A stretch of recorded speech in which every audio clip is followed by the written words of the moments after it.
Good evening. My name is Alun, and I am facilitating today a session of Cours de l'Épée. This was a setting stretch goal for the successful Kickstarter of Hearts of Wulin by Lowell Francis. This, as far as I know, is the first time it's been played. So I know Lowell will be interested in our feedback at the end of these 5 sessions. So this is second of 5. It is a game set, the simplest touchstone is the Three Musketeers and stuff like that. Daring and do and swashing and buckling. We created a network of NPCs last time through the process of defining entanglements, a key part of the core Hearts of Wulin game. We agreed, I think, that while Hearts of Wulin set in that kind of mythical China, emotions are very kind of restrained and held tight. I think we concluded in our chat last week that in this setting, while emotions are not wildly displayed all the time, they are until they're not. So they are kept quiet, and of course the consequences in this game of class and social position and all that kind of stuff means that some people may not want to openly declare their feelings for other people. But yeah, we felt that a slightly more rambunctious kind of explosive sense of emotion when it does go might be appropriate. So we'll see how that plays out in practice. So I am Alun, he, him. This is part of the Gauntlet RPG Community's monthly calendar. If you don't know about the Gauntlet, you should find out. If you were to join, subscribe to our Patreon, then you would get priority access to getting into games like these and other great games that we run. Dozens of them every month. In the kind of OSR indie end of the RPG spectrum. And we also have podcasts and all sorts of great stuff. And you get to meet great people like my players tonight, all of whom I've played with. So we've got a feel for how we roll. We are playing with safety tools. We're playing with the X card, and I know these players know about it. We're playing with lines and veils, and last week I think we confirmed that the lines that we were playing with were harm to children, racism and sexual assault, and suicide and torture. They didn't really seem to fit the genre, those last two. And then in terms of veil, sexual content. So sex can happen in the game, but we will draw a discrete veil, as is proper for people of society. And also we will veil graphic gore. Again, it didn't seem to be appropriate. This is I think, a genre where a rapier thrust is the way one does for one's opponent, not a disemboweling kind of effort. So we're playing with those. The players know that if any other ones come up during the game, X card, and I won't ask about the X card. I'll just rewind as far as I need to, and we'll go forward, hopefully avoiding anything that is uncomfortable, because we are here all to have fun together, and we don't want anyone to be uncomfortable. So with all of that said, can I ask the players to say hello and introduce us briefly to their character? So Stephen, say hello and tell us about L'Infern. Hi, I'm Stephen, he, him pronouns. I am playing L'Infern, she, her pronouns, who is the most glamorous actress and most reckless duelist in all of Paris. It has been strongly implied that Sabine's character, Mateo, is actually my son, as the result of an affair with her father, who is now my nemesis, that is Colonel Isidore Betancourt. And I am in love with my rival Victoire at the Théâtre Spectaculaire, but I have not yet realized this. And that's, oh yes, and Victoire, it has been strongly suggested that she may secretly be Nathalie's sister, and plotting against her.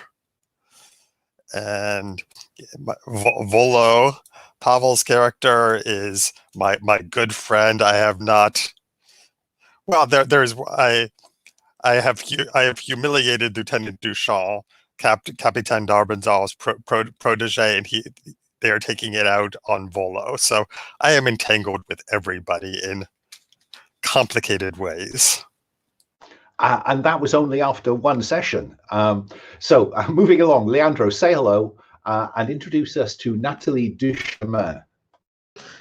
Yeah, so my name is Leandro, UCM pronouns. I'm playing the aforementioned Nathalie Duchemin, which I think that's how it's pronounced. I looked it up a week ago, and I meant to look it up again, but I forgot. I think it's Duchemin. I'll check that later. She is the last of the Duchemin family who died in the fire. So leaving her the sole survivor, heiress, controller of fortune, yada yada yada. She's kind of used that time in the interim to kind of present herself as a normal socialite in French society, although someone who definitely gives off sneaky vibes, so to speak. She's using the specialist role with that specialist playbook with the spy role. So she's someone who always seems like she's got another thing going on. Whether she does or not, that depends. Usually dice are here to feck me over on that front.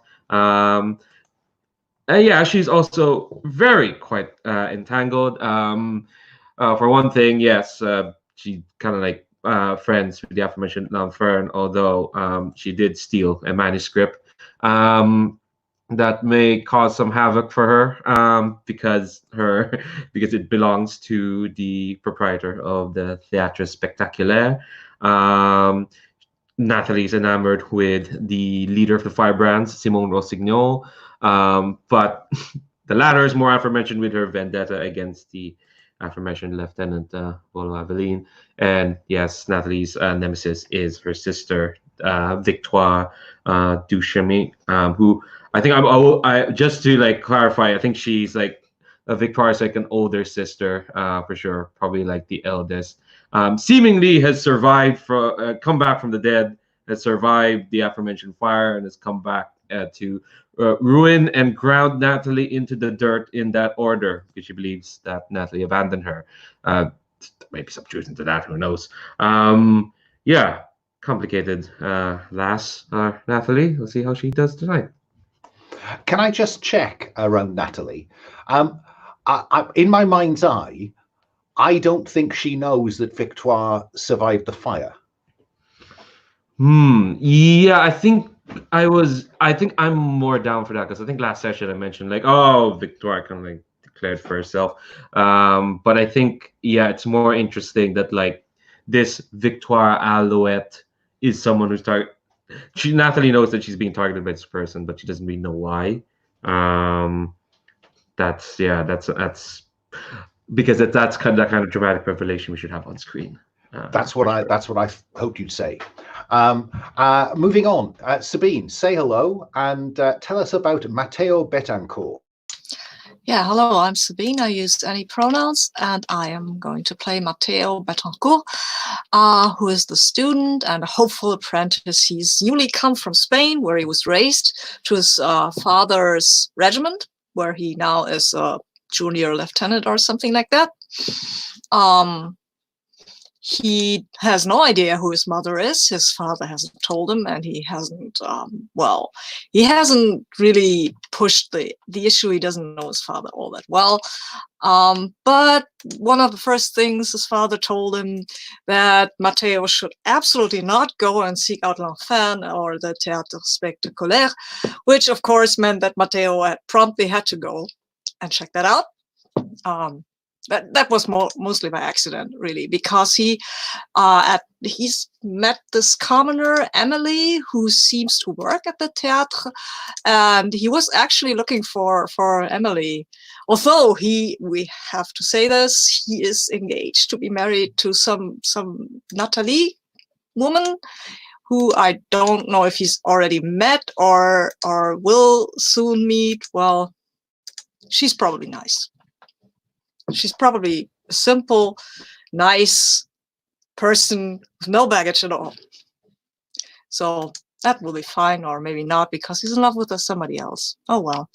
And when he arrived in town, he accidentally humiliated Capitaine Jérôme d'Alenville in a duel because, well, you know, you come into town, you get challenged to a duel, you win the duel, then you reveal that you're the regiment's commander's son, and then everybody's laughing at this Capitaine, and he kind of has taken that hard badly. I mean, Mateo doesn't know that. He thinks it was all good fun. He has not. He doesn't have a clear entanglement with Volo, but they're in the same regiment, so I assume that they at least know each other a little. Well, we might discover how well you know one another as we play. And finally, Pavel, tell me about our loyal swordsman, Volo Aveline. Hello, I'm Pavel. I use he/him pronoun, and I'm playing Volo Aveline, who also is using he/him pronoun. Volo is a lieutenant in a Betancourt regiment. His role is loyal swordsman. He wears the official uniform of his regiment. But if anyone looks at him, most people only notice his astonishing mustache. And I will let you to dream how it looks like. It's like massive mustache, really well maintained, really the endings are So yes, this is wild. His interesting stories with other characters is that disguised as another gender, Volo was infiltrating the Cardinal cloister with some help of Lionfernay, and there he met Claudine Robertine, who is Cardinal niece, and he's in love with her. He also knows of a Nathalie plan to He also knows that Nathalie plots something against Hugo Diaz, the ambassador valet, and he wants to stop it for the sake of France, because France has just recently had some ceasefire with Spain. And his nemesis is Simone Rossignol, who is a sister to an actress that Volo dated, and then said some things he shouldn't have said about her, and now the bigger sister, who is the leader of some of the faction, is after Volo and wants to ruin his reputation. I wasn't certain, Pavel, whether you wanted Ida to be a part of the fiction at this point. I've left her out of the NPC tab at the minute. It would be very easy for her sister to have sent her away from town, from Paris, in order to avoid you. Or are you keen to engage with Ida? I don't have any strong feelings about Ida. I see that I just felt that we could use another character from Théâtre Spectaculaire, but I think we have enough of them. But who knows? I kind of think that we will have some action in the theater today, so as a complication for Volo, that would be more than nice to run into her, or some other things. No strong feelings about Ida. Okay. Well, if at some point you want to source a picture for this woman you insulted, very happy to have you insert her into the NPC list. Mm-hmm. Okay. Now, one of the rules in this game is that in every session, each player nominates one of their entanglements as being the one that they are looking to engage with during this session. Now, last time you picked some out. I'd like you now all, just if I go back to Stephen and ask Stephen, which one do you want to engage with or hope to engage with this time around? Well, I hope to engage with them, as many of them as possible, but I think engaging my entanglement with Victoire might be interesting. Okay, that works for me. What about Leandro? Which entanglement do you want Nathalie to be engaged with this time around? Let's see. Initially, my thought was just let's just go with the one I didn't engage with last time, which is the general one. which, yeah, I think I will actually go with that. I stole something precious from Charles de Vray, which is a coded manuscript that was written specifically with a part for Victoire, and they have blamed my ally, Lanfern. So I'll go with that. Okay. I think I can work with that one. Sabine, what's your preference for Mateo's entanglement? Well, I went with the first one last time, so today I would like to go with the second one with my engagement to the wealthy Nathalie. Okay, that works again quite nicely with what I had in my mind. Pavel, which one are you keen to engage with? Question: is the nemesis technically an entanglement that can be picked? The nemesis. I have to say that the setting supplement for Coeur de l'Épée is not entirely clear. I'll be honest with you. I would quite like to keep the nemesis for me to mess with. That would seem appropriate for me to throw the nemesis at you at your worst possible moment. That's definitely what I wanted to clarify. That's very good. I want to go with my entanglement about Claudine Robertine and Line Fernet because, I think we'll spend some time in the theater today. Okay.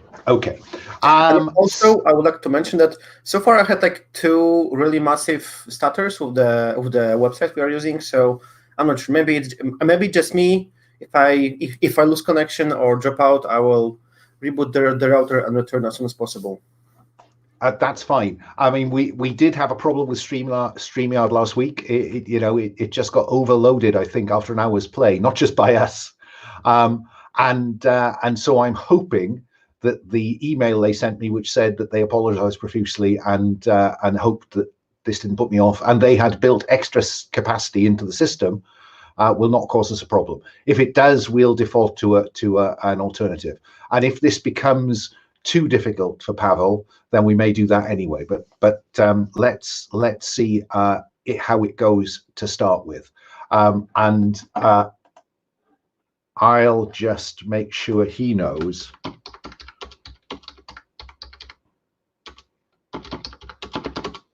Yeah, no, I'm just like off the camera because I'm eating something. Oh, I see. Right. Okay. And there was I thinking the internet was against us again. Okay, right. Well then, I would like to set a couple of very kind of short, almost vignettes. And I think the first vignette will be. Stop. Oh, I've got a start of session move. Oh, you do. Thank you, because I forgot last time. Well remembered this time. No, you didn't. I rolled last time. You just forgot to use your soft move. Yeah, we put it at the end of a session, Yeah, well, so I still have to start of the session. I get to roll 2d6, and then we'll see what happens. Oh, wow, that's impossible. I rolled a 10. Something's broken here. So just for the benefit of our listeners, listeners and viewers, tell us about that move. At the start of the session, roll 2d6 without any element. Move on. On a 7+, note the die roll. At any time during the session, you may swap this roll in for one of yours or your allies. The swapped out roll goes away and no one marks XP for it. If the roll has not been swapped by the end of the session, it goes away. Okay, right. And it's a 10. It's a 10. 10. Right. Well, I must find an occasion when you will really need a 10. I should have asked, is there anybody else with a startup session move? I don't think there is, but I just want to check.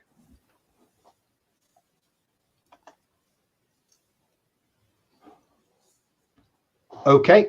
So what I have in mind is a series of short vignettes, really, largely descriptive scene setting. And the first one, I think, is Volo Aveline, I beg your pardon, at a meeting of officers of the Betancourt regiment, excluding at this point Mateo.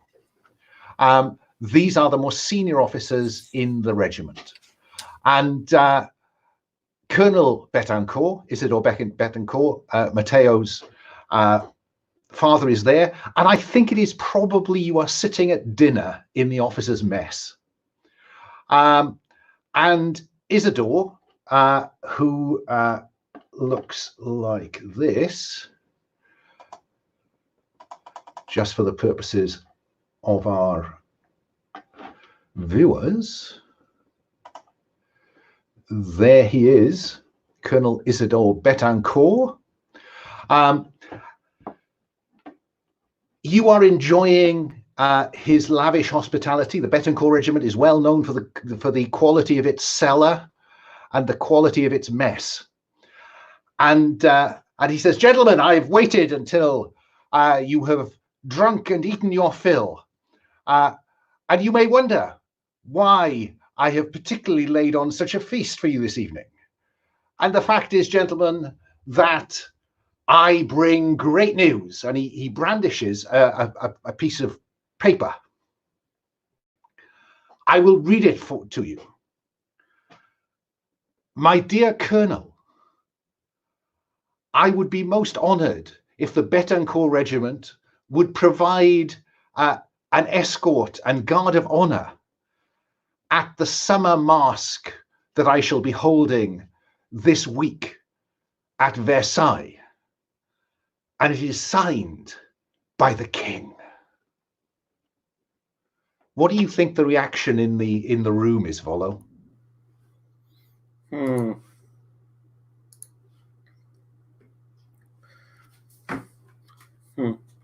is the direction in the room. So we put the faction of at an uncertain loyalty.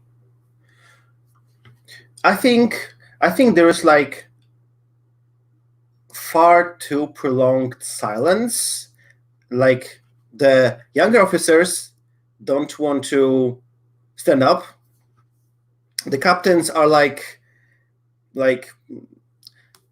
slowly, like someone is probably against, someone is in for, but so I think there's like a mixed reception. But after like quite enough people are like standing up and like clapping, I think all the rest join. But I think it's like someone can really feel that this was like not so warm welcome. But then I think someone shouts, "Hey, the party!" And then like, yeah, there will be like the people start considering that probably there will be much more opportunities to drink, eat, meet some nice ladies for this and everything for the king. So, but I think on the very first glance, we probably see that Volo is probably one of the first lieutenants to stand up and start clapping, and I think that Volo probably like meets the eye of Captain. Oh my God, these French names. There he is, because there is Captain Jerome d'Albanville. Yes. And so you meet his eye. Yes. Are you looking to trigger a move here, Volo? I'm just curious. No. I just wanted to. No, I think this is like unless if there is a move, I don't know of it. I have no idea for a move over here. But well, okay. Let me tell you something then. Yeah.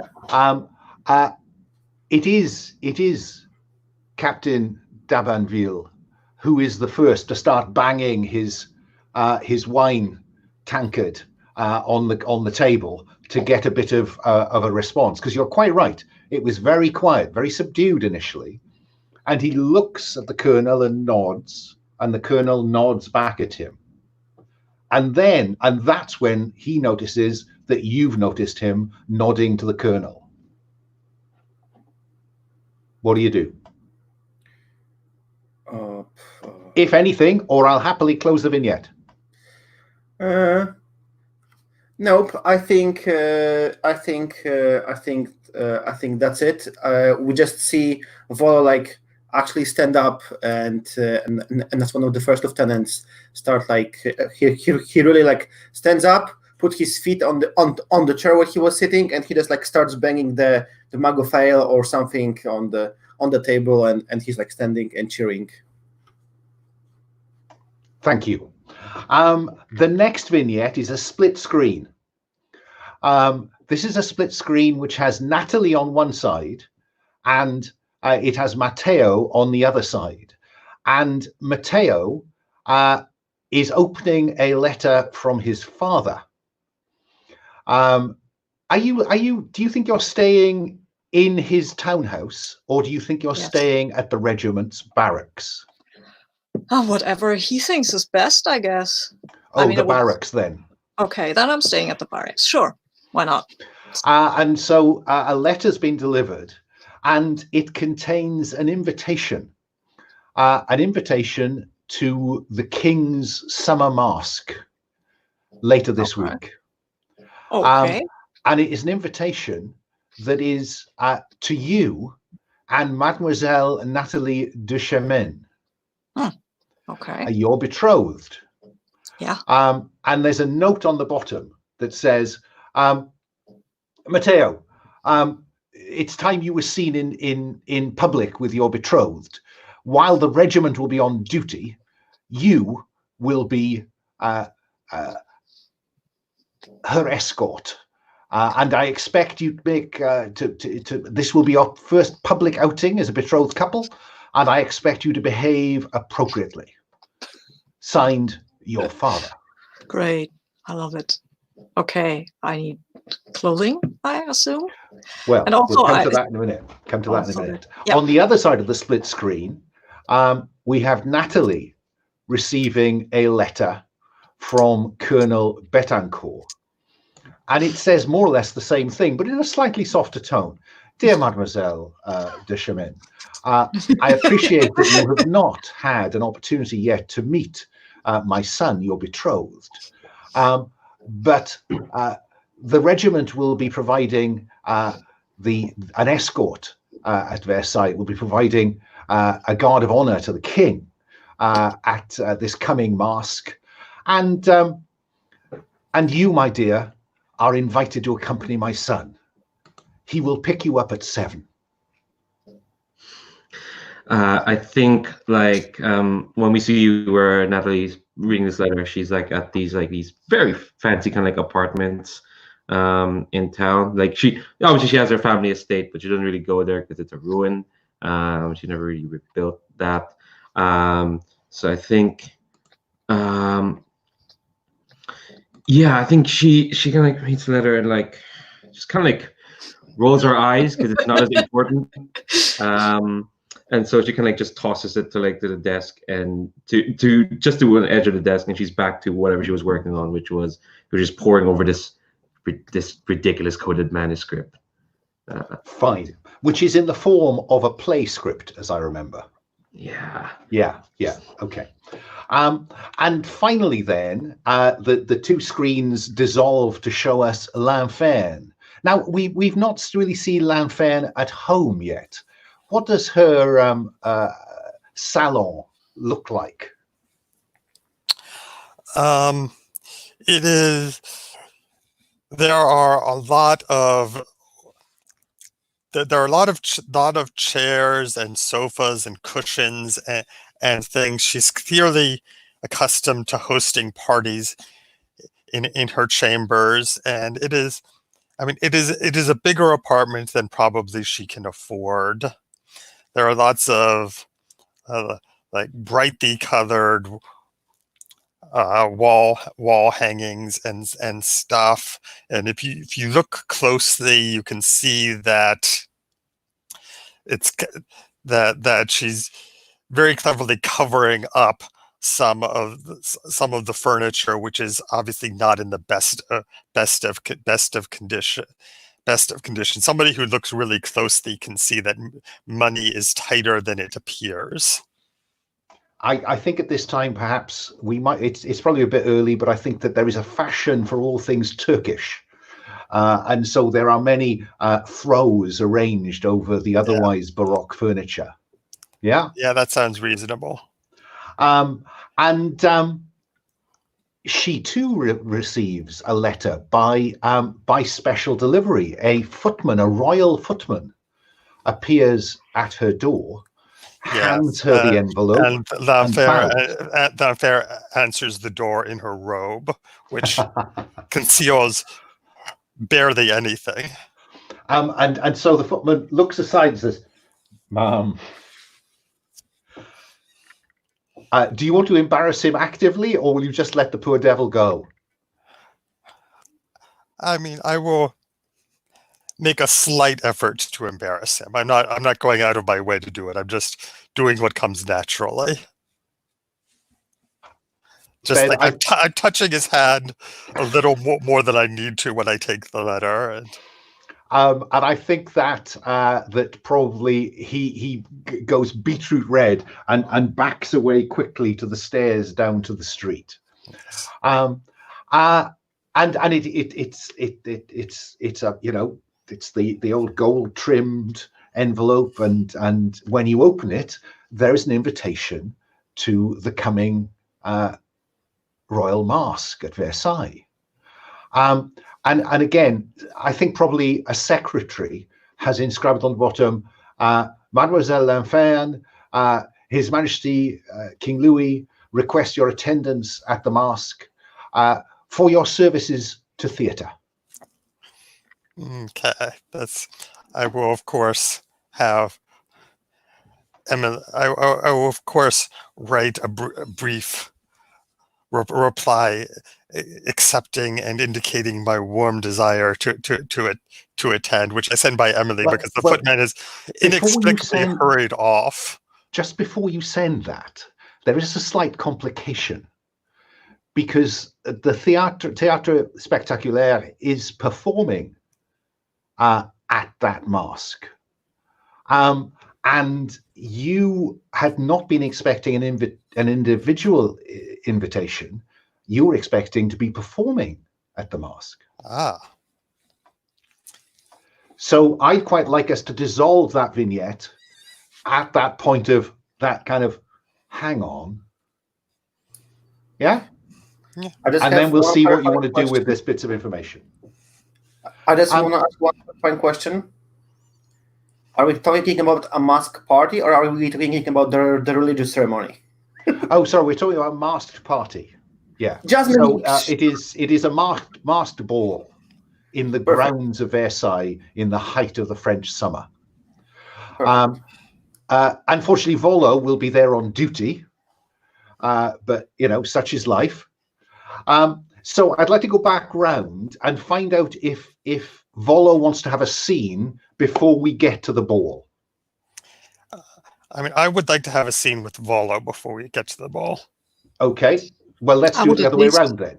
I would at least like to write a letter, because I need to pick up Nathalie. So well, I'll run round each of you in turn. I just want to start with Volo and see if Volo wants to do anything specific prior to the ball. You know, a scene with someone, or you know, to give us more flavor of the character. Take your pick. To be honest, this kind of threw me off. I wanted to involve L'Enfer into inviting Claudine onto some of the theatric performances, but now that there is a party, I'm kind of I'm not sure.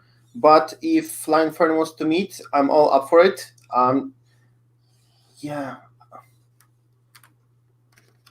Maybe let's go the other way around, or like give me some more time to think, because right now I don't have like specific idea. Let's go straight back to L'Enfer there. How do you want to meet Volo? Because you are at least acquaintances, if not friends. I can't quite remember. Yeah, we're friends. I've helped him out in the past. He owes me a favor. Oh yes, you helped him disguise himself as a nun so he could go on that undercover mission. Yes, I remember. Yeah. So I'm going to send him a note asking him to meet at a coffee house near the regiment. Of course, he shows up. So it's a coffee house. Is this a palatial kind of place, L'Enfer, or is this a discreet kind of meeting? It's the kind of coffee house that is commonly patronized by the regiment. So it's not a fancy place. It's not an arty trendy place, but it's not. it's not out of the ordinary for a beautiful woman to walk into it, Well, especially it's in the always out company of of a soldier. it's always out of the ordinary when Lanfern enters any room. Well, yeah, Uh, I said a beautiful woman. I mean, obviously, I am obviously not this beautiful. And so you do enter, and it's a long, narrow kind of coffee house. The atmosphere is thick with pipe smoke, I would think, and the scent of coffee. And there are a number of officers, in groups, sat at tables. Volo, where's your usual seat? Is it at the back or at the front near the window, looking out on the street? I think Volo's usual seat is by the window.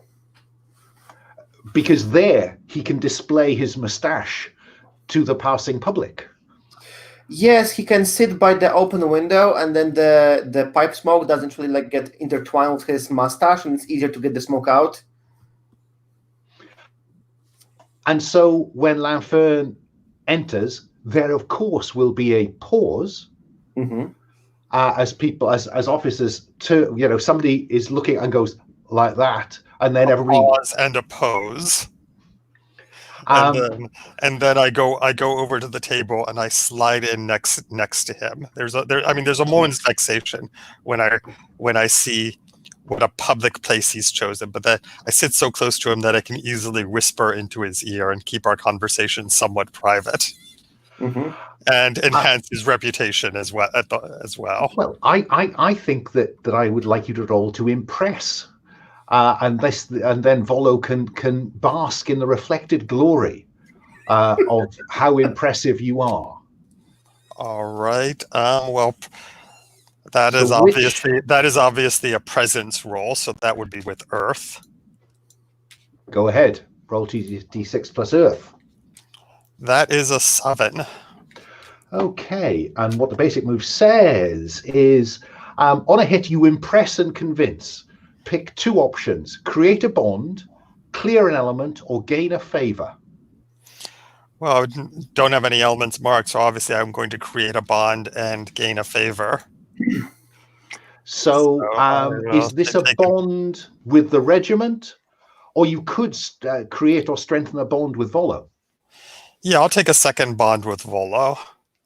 Because again, for our viewers, bonds can be used after someone has rolled. You can burn a bond in order to add one to the roll that the other character might want to improve.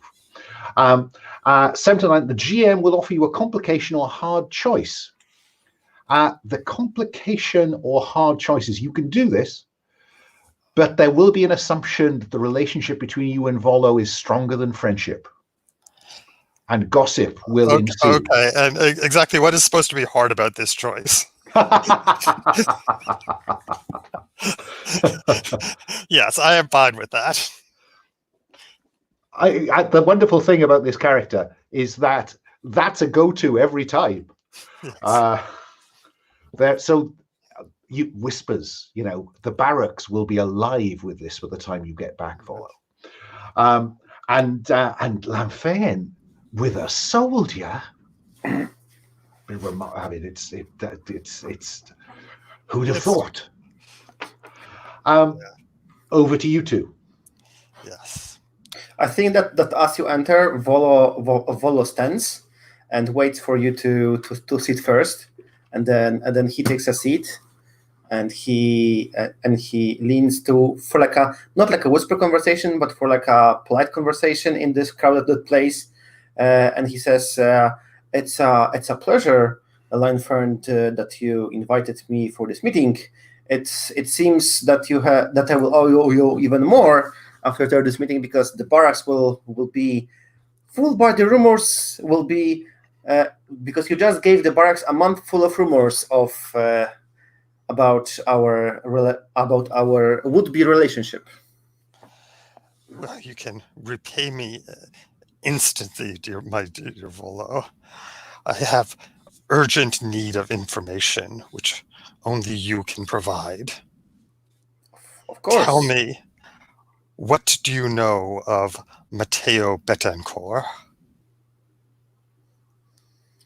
Mateo Betancourt, the son of the colonel.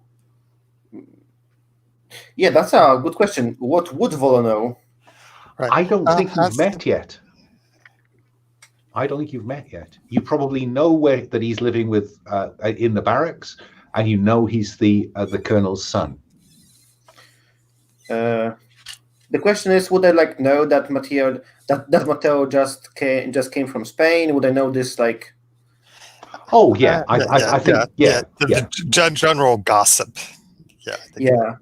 The colonel's son who arrived recently. I believe the colonel had him return from the Spain. So he's here in the barracks probably somewhere. Is his reputation good? What do the men think of him? Has he any enemies? What you could do here, Volo, is you could roll to study in order to find out what you've discovered, and then you can ask, in effect, Mateo some direct questions about like this. Does that make sense? Yes, because... So which element will you roll with? What's logical in this circumstance? I think that Colonel's son is always a big deal. So, but I think this comes to a common awareness, observing how he's treated by the others. So I'm going to roll with water.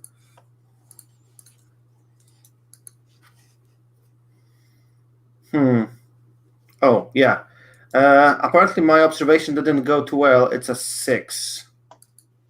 Now, it is possible to burn a bond to boost that above 6, Lanfern, if you can think of a rationale of how you could help Volo, place this young man.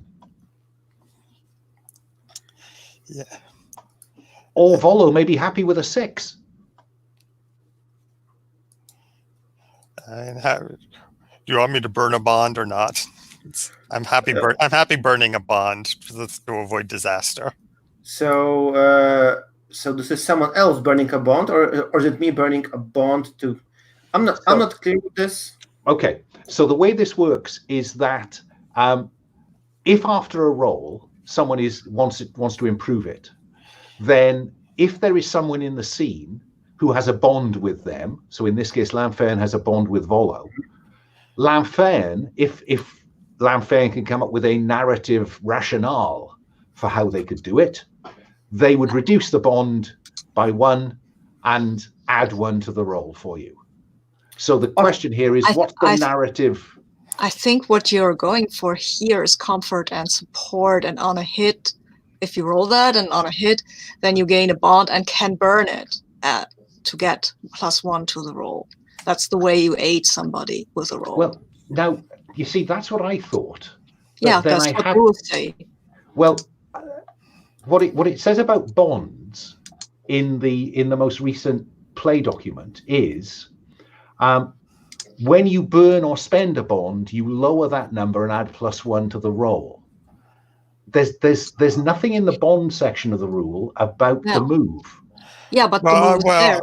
The move is there to create that bond, gain that bond. Right. I mean, in the other moves section, the description of use bonds, it says that you can burn a bond to gain +1 to your roll.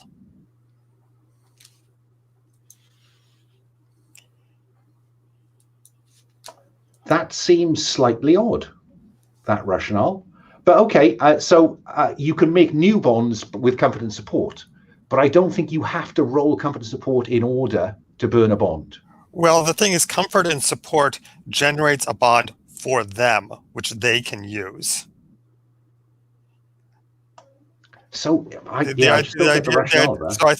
idea is that you can only use bonds to improve your own role. Oh, right. Well, again, if I what the document says, you can spend a currency you can spend to aid yourself or others after you roll. Huh. That's, I mean, if you want to house rule it for the time being, and then we can get clarification after the session. It would seem to me. If this is such a huge debate, let's take this 10. for that role, because I can exchange any role for my.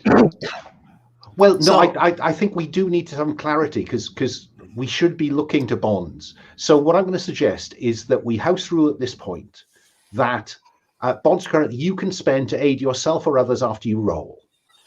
So that does sound like it has to be a bond that you, the rolling player, spends. I'm not sure that makes entire sense in terms of this circumstance. It does. We can Go on.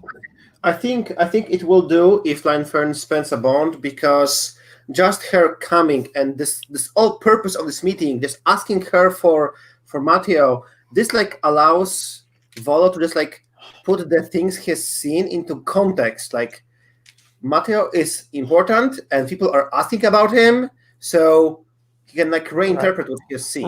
Right, and like I can give a description of Mateo and some of the little things that I've observed about him. Okay. Mhm. Yeah. So turn that 6 into a 7. So on a 7 to 9, gain 1. On a 7 to 9, gain 1 hold. Spend this 1 to 1 for the following: ask a question about the situation, place, person scale, or reveal a detail. Yeah. Just one more question, because over here in the study, it is written on a hit you get basic information and then the results. So I think the basic information here is he's the colonel's son. He's living in the barracks. He's come from Spain. All of that stuff. Mhm. And then, which of those questions does Lionfern want you to answer? And then you can ask Mateo.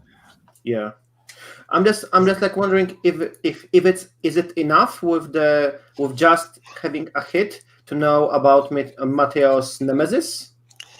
Yeah, I mean that's what I was going to ask about that. The question was going to be about his enemies.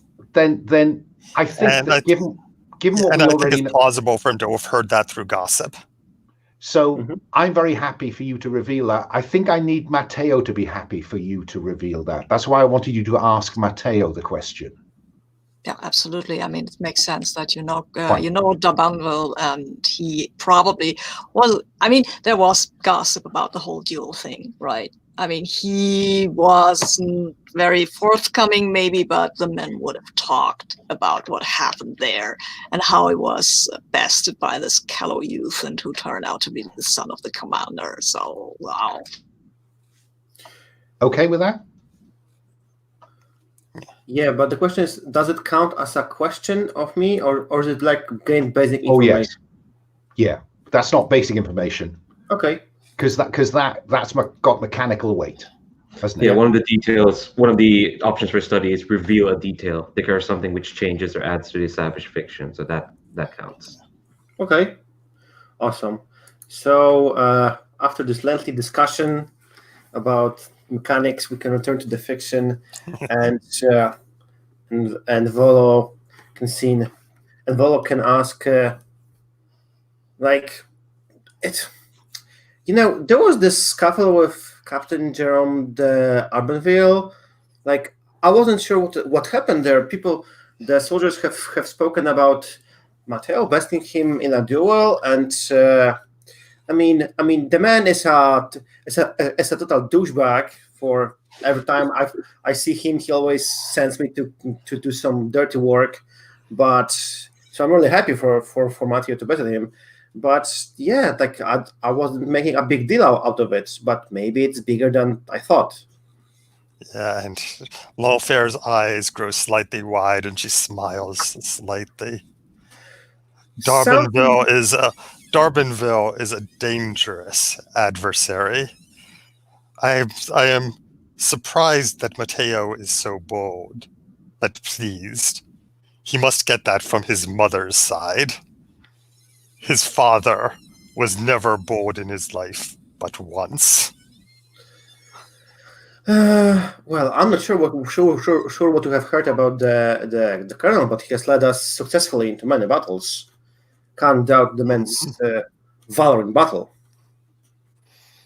Well, I think that Volo stands up and just like, there's like a coffee shop, but I think whenever the soldiers of the regiment shout like for the colonel, it's like for the colonel, and like everyone stands up, salutes the air, and then like sits down.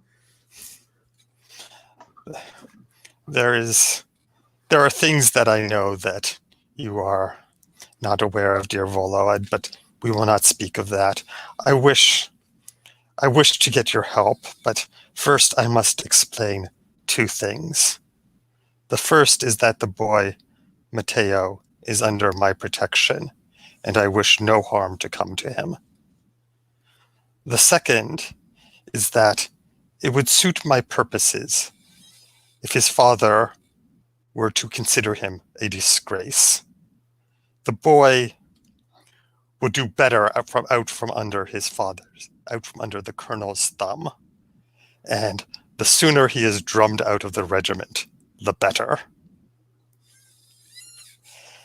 I have devised a scheme with which I hope you will assist me to ensnare the youth in scandal.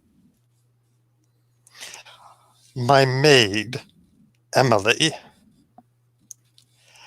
will make his acquaintance, and it is my intention to ensnare him in scandal, to have it become known or believed that the lad has seduced the maid of the notorious L'Enfern.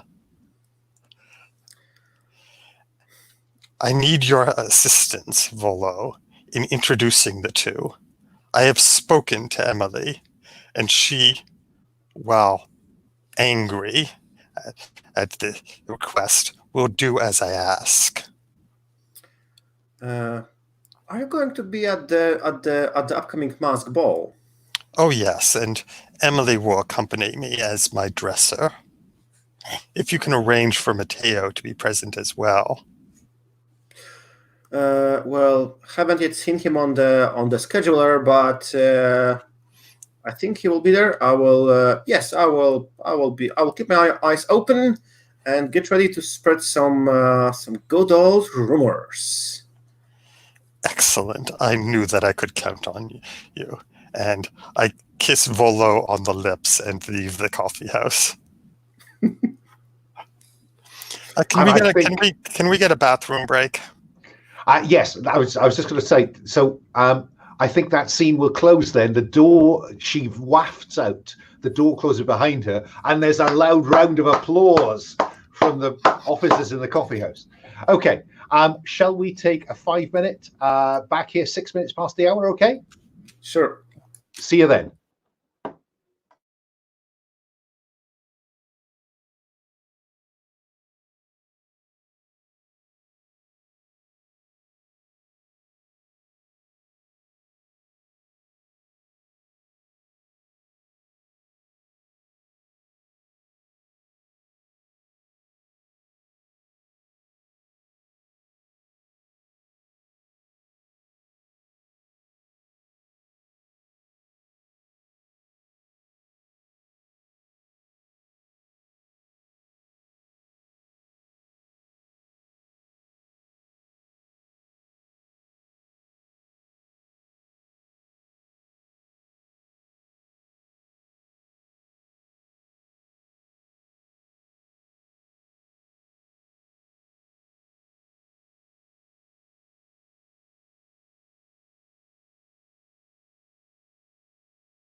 I've seen the note in chat, Pavel. I would like to give the other players a scene before I come back to you. So let me ask the question then. Mateo, you talked about writing a letter. Yes, because I mean, I have to go with my fiance to a ball, and I can't just show up at her doorstep. I mean, do we have to color coordinate what we're wearing? I am vastly out of my depth here, and I had known nothing about her except that she's lived in Paris for a long time, so I assume she knows things. How much time do we have until this ball starts? Is it Shall we say week 48 away? 48 hours, that is not a lot of time. So forget going dress shopping or anything. Okay, I will then commence post haste to write a letter. My dear Mademoiselle de Chamel, please allow me to introduce myself as Mateo Betancourt. You hopefully have received the missive that would be an invitation to the king's party. I used the right words for whatever it is.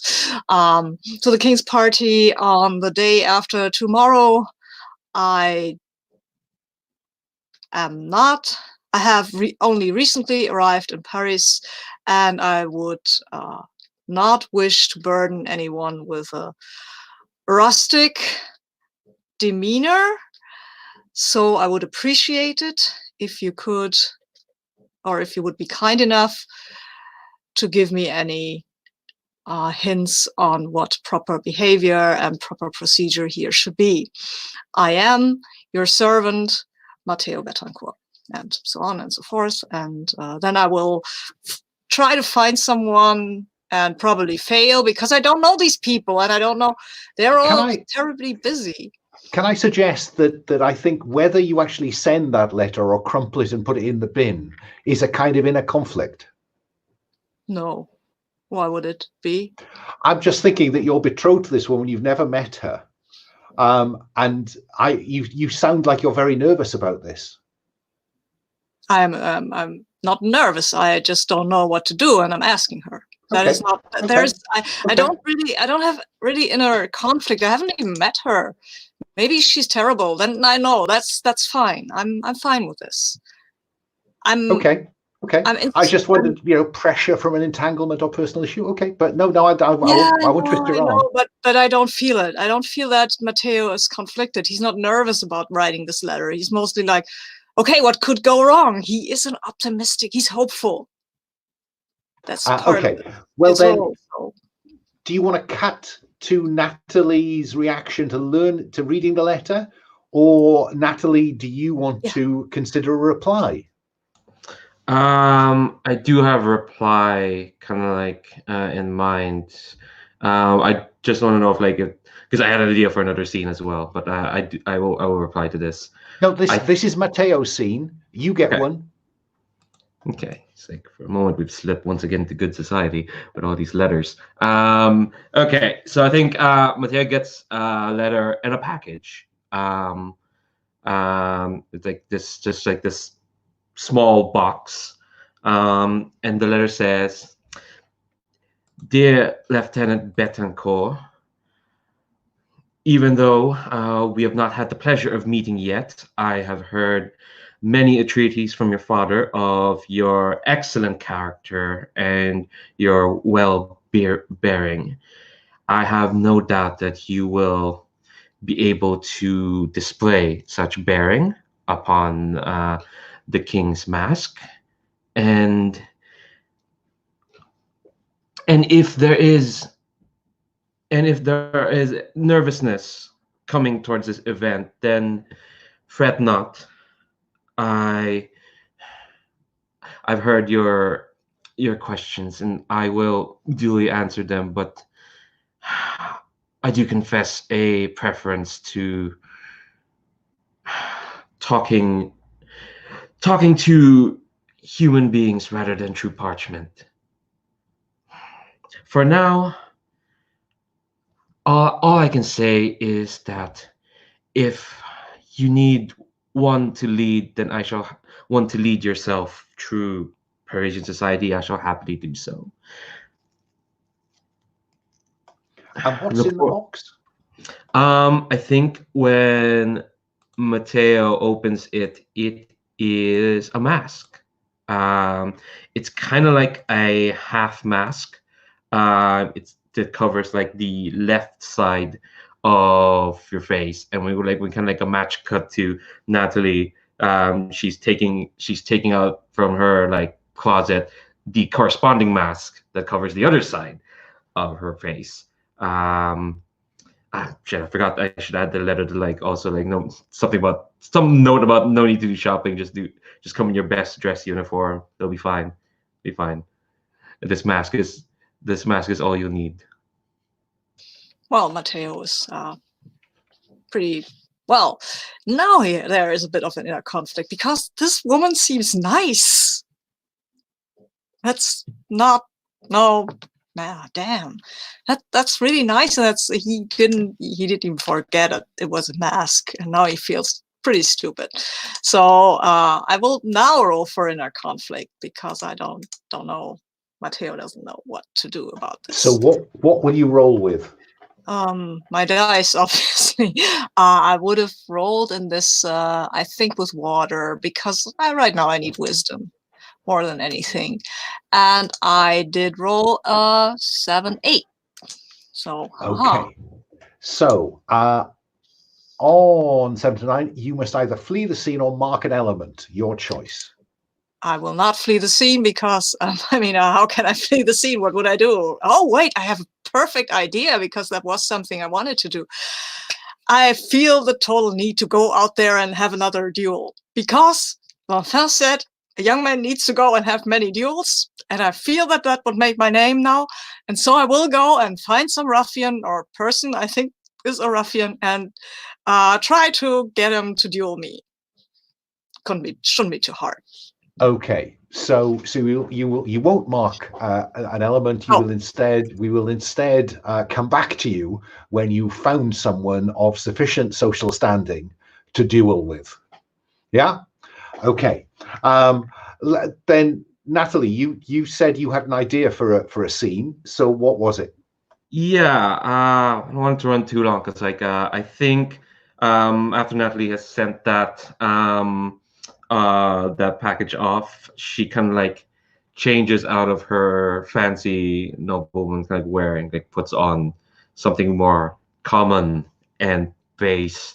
And I think she goes out into town because I think I didn't mention introduction, but she is nominally a member of the Apostles of the New Dawn, which is the Illuminati of France. It's a bunch of noble people who want to keep things the way they are. They support the king, and Nathalie has kind of been like trained and grow.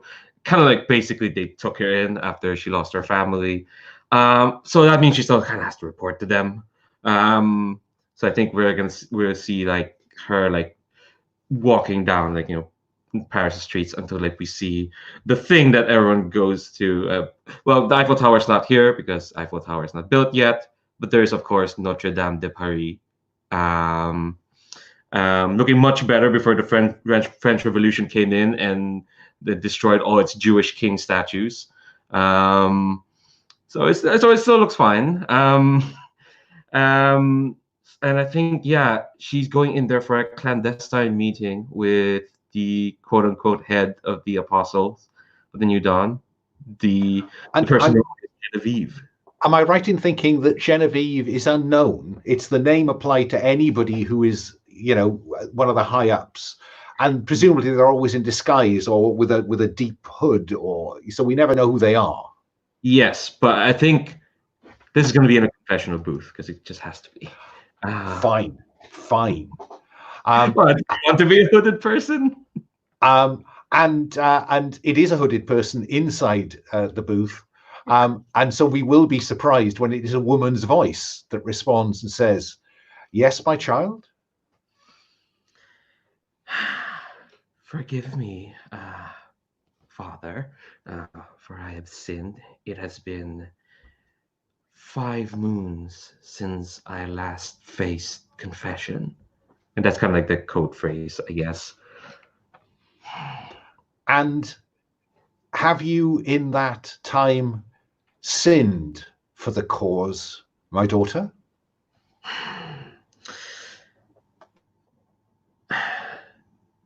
Sins are afoot. I think there's like a moment where like Natalie's just like, wait, how do I respond to this? Oh yeah, okay.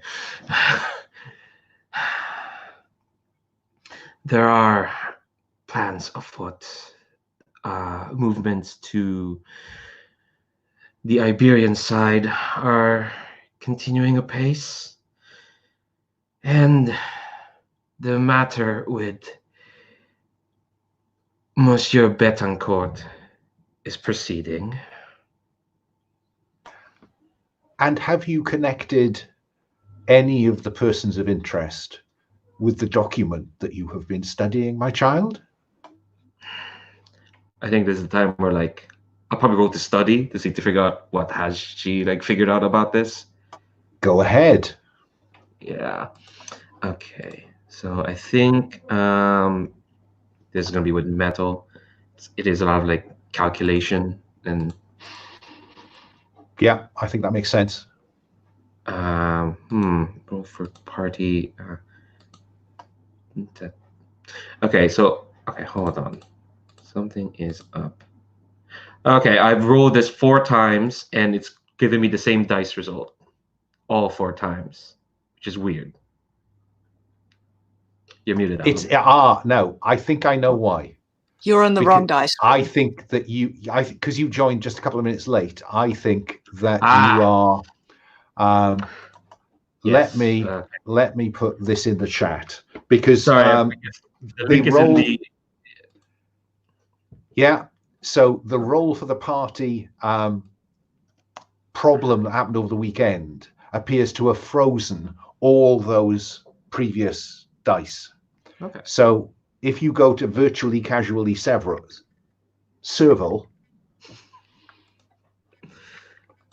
life will be much simpler.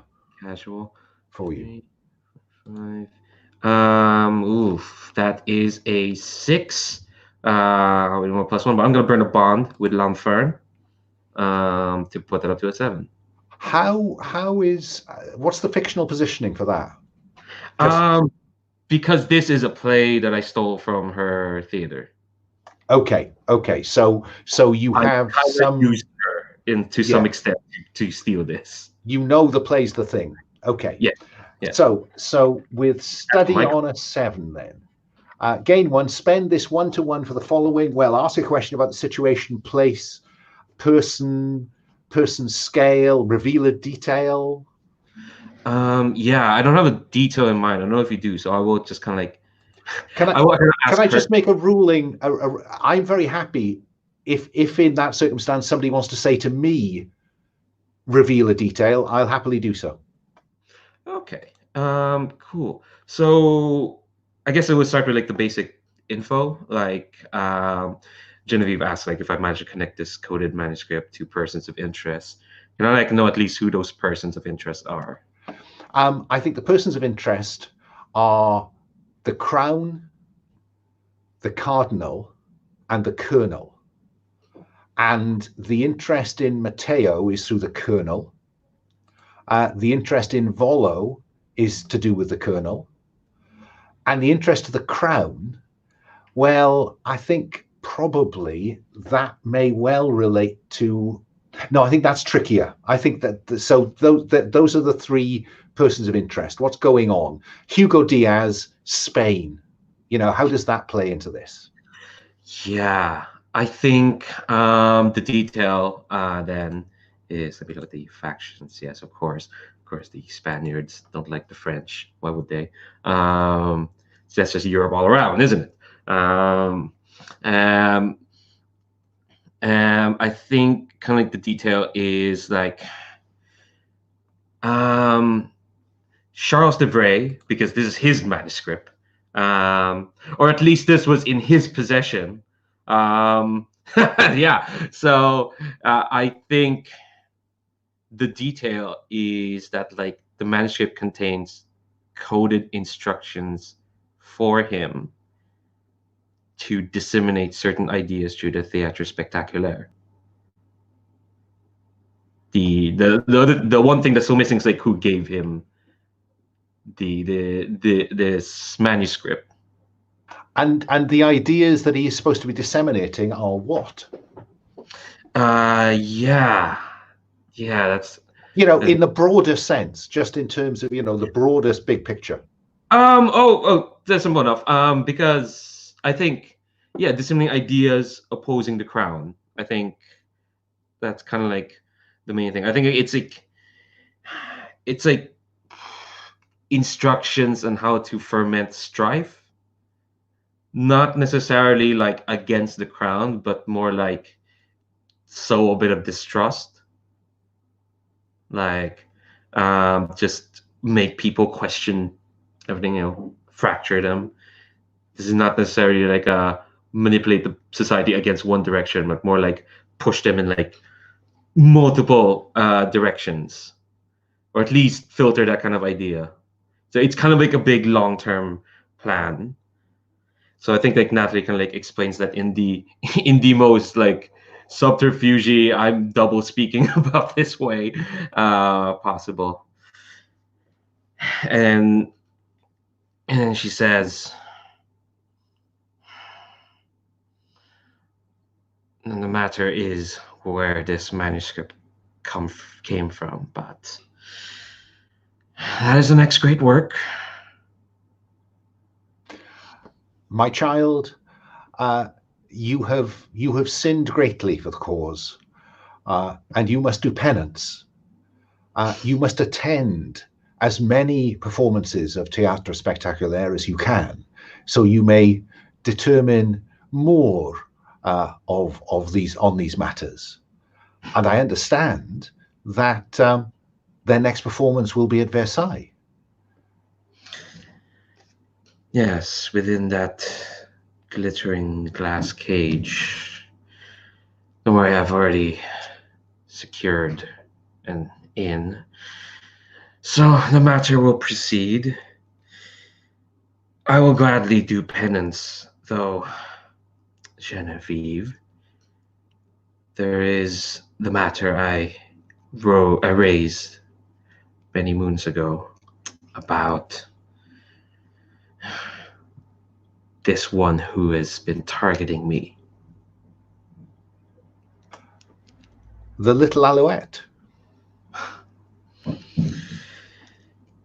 Yes. The one they call Alouette, yes. Miss Victoire. I will continue to seek guidance as through further confessions with others. I think like this is probably like that's probably like what Nathalie heard about about this the last time as well. So, but I think she just kind of like no, this isn't really inner conflict as Victoire. It doesn't involve either of them. So I think like she will just like let this go. And she says, after Versailles, I hope that many have confessed on this matter. I am sure that at our next confession, I may have more guidance to offer you, my child. And I think like Nathalie's like waiting for like what penance she's gonna get. That's kind of like that's usually the sign. Your penance is indeed to attend as many performances of Théâtre Spectaculaire as you can, and come to understand better the way in which the manuscript you have been so fervently studying is being transferred into action. I think like Nathalie will like nod, and I think like the way they kind of like sign off is just like just simple like amen and sign of cross. Go with God, my child. And Nathalie would just like long suffering sigh and like scuttle off. Okay. Let's go round to Volo. Volo, I think you had an idea for a follow-up scene that I'm very happy to have take place. Yes, so I think we see the door to the coffee shop closed. The soldiers are cheering. Volo stands up. He empties the teacup, the coffee cup, and he speaks loudly to anyone who listens. Duty calls, and nonchalantly walk through the door, meaning like I don't know, I have to follow her or just And I think that probably there are much kind of slightly risque hand signals. Hey! Yes, but yes, on the street, at least for the first street where until we reach some crossroads, runs up to L'Infernet and maybe grabs her at her waist, not too low, not too high, and he says, Madame L'Infernet, I also have a matter to discuss with you. And a favor to ask. Oh, so bold. Well, I guess I have to play your game so that nobody suspects us of anything. Oh, people will suspect us of everything. That's what makes it so safe. Exactly. I recently received some lesson that I should be more cautious and not so open about everything, but that's a matter for another day. I was wondering, do you think that certain member of the Robertine family might be present at the mask ball?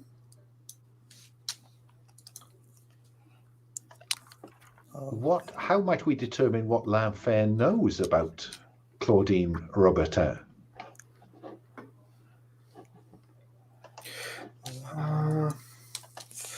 Well, because I know that we established that L'Infernet helped me put on a disguise. Right. I think it would be a safe bet to know that maybe she was part of the disguise, maybe we were there together, and I know some small performance, and I think L'Infernet has seen Volo just I mean, this seems like it might be a study roll on my part to determine if I do know anything. I'd much rather have you volunteer for that than have me nudge you in that direction. All right, so I'll roll. Which element? I'll roll with water. Oh dear, that is a 4. That is a 4. L'Infernet. So yeah, right. Okay, let's see. Oh well, look. This is a bit risky. But Mateo, you know that you are you've gone out looking for a fight. What might you do if you saw a man in the uniform of the Betancourt regiment, apparently, if not assaulting, certainly annoying L'Infernet? I don't know if that's a good fit, really, because first of all, Mateo wouldn't attack someone from his or duel someone from his own regiment, and second of all, he'd probably stand back and watch L'Infernet tear him apart. Okay, I just wanted to give him a chance to do the gallant thing. So I'll use my 6- a different way. He's not a fool. He has heard of her. He's met her. And to charge in with that lady? No, he's a bit intimidated by her. Say he wouldn't do that.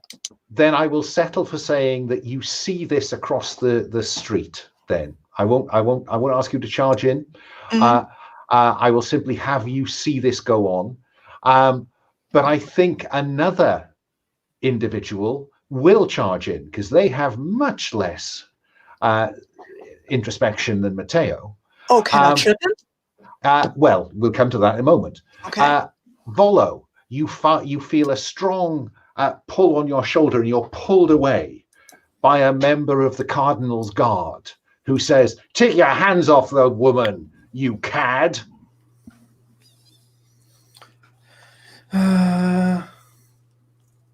Well, Volo would definitely turn to face him, and his hand immediately goes to the handle of his saber, and yeah, like studying my opponent. Is it like every first member of the Purple Cloaks, or however we fancy call them, or is it someone else?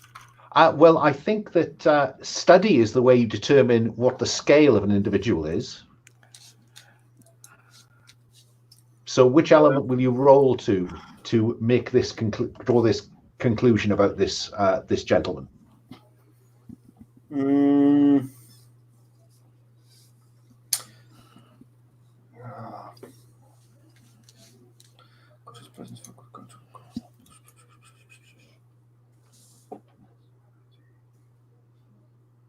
Do you leap to a conclusion and roll with speed, i.e. fire? Of course, this is like I'm like busy here. If this is probably some nobody, so I don't even have to bother. So roll with -1, I think. Therefore, I just wanted to succeed to succeed, but I think we'll have some longer episode here. It's a free. This is the commander of the Cardinal's Guard. His scale is at least 1 above your very own.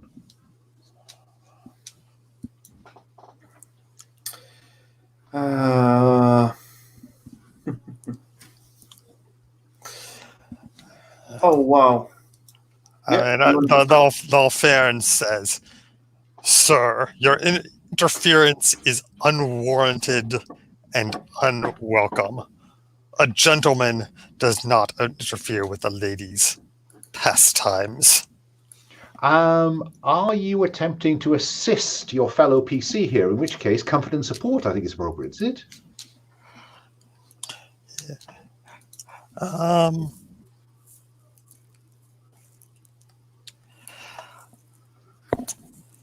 And if so, what are you going to roll with? Right.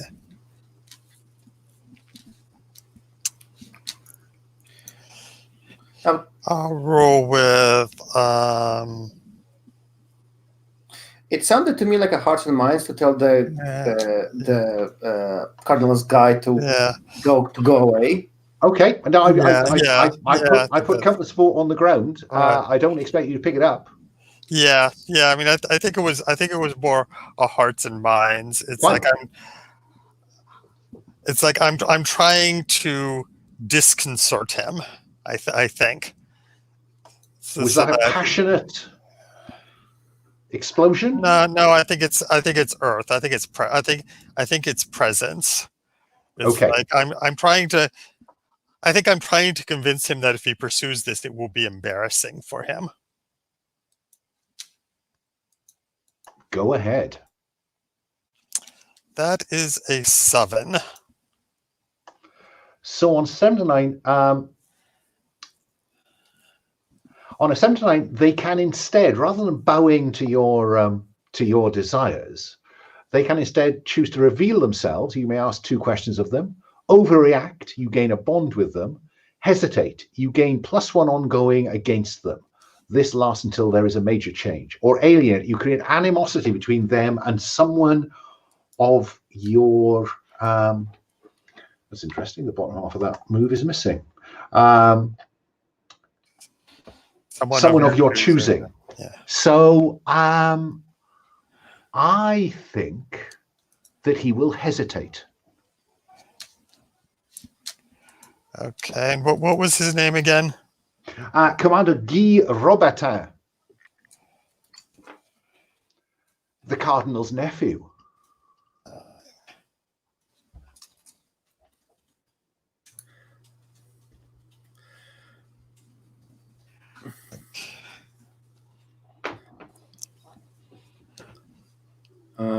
Oh wow, he's from the Robertins.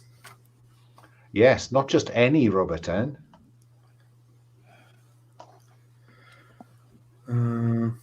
I think, Volo, I might need you to roll with in a conflict here, because I believe that you see, now that he reveals his name, a distinct resemblance to Claudine. It is as if they are twins. Yeah, and if I have any plans of like impressing her, I probably shouldn't get in a fight with her family members. So yes, there is definitely something. Well, while Volo is kind of just taking that in, Lanfern, what do you want to do in that follow-up? You've got +1 forward against him. He does not bow to your words. He is still squaring up to Volo.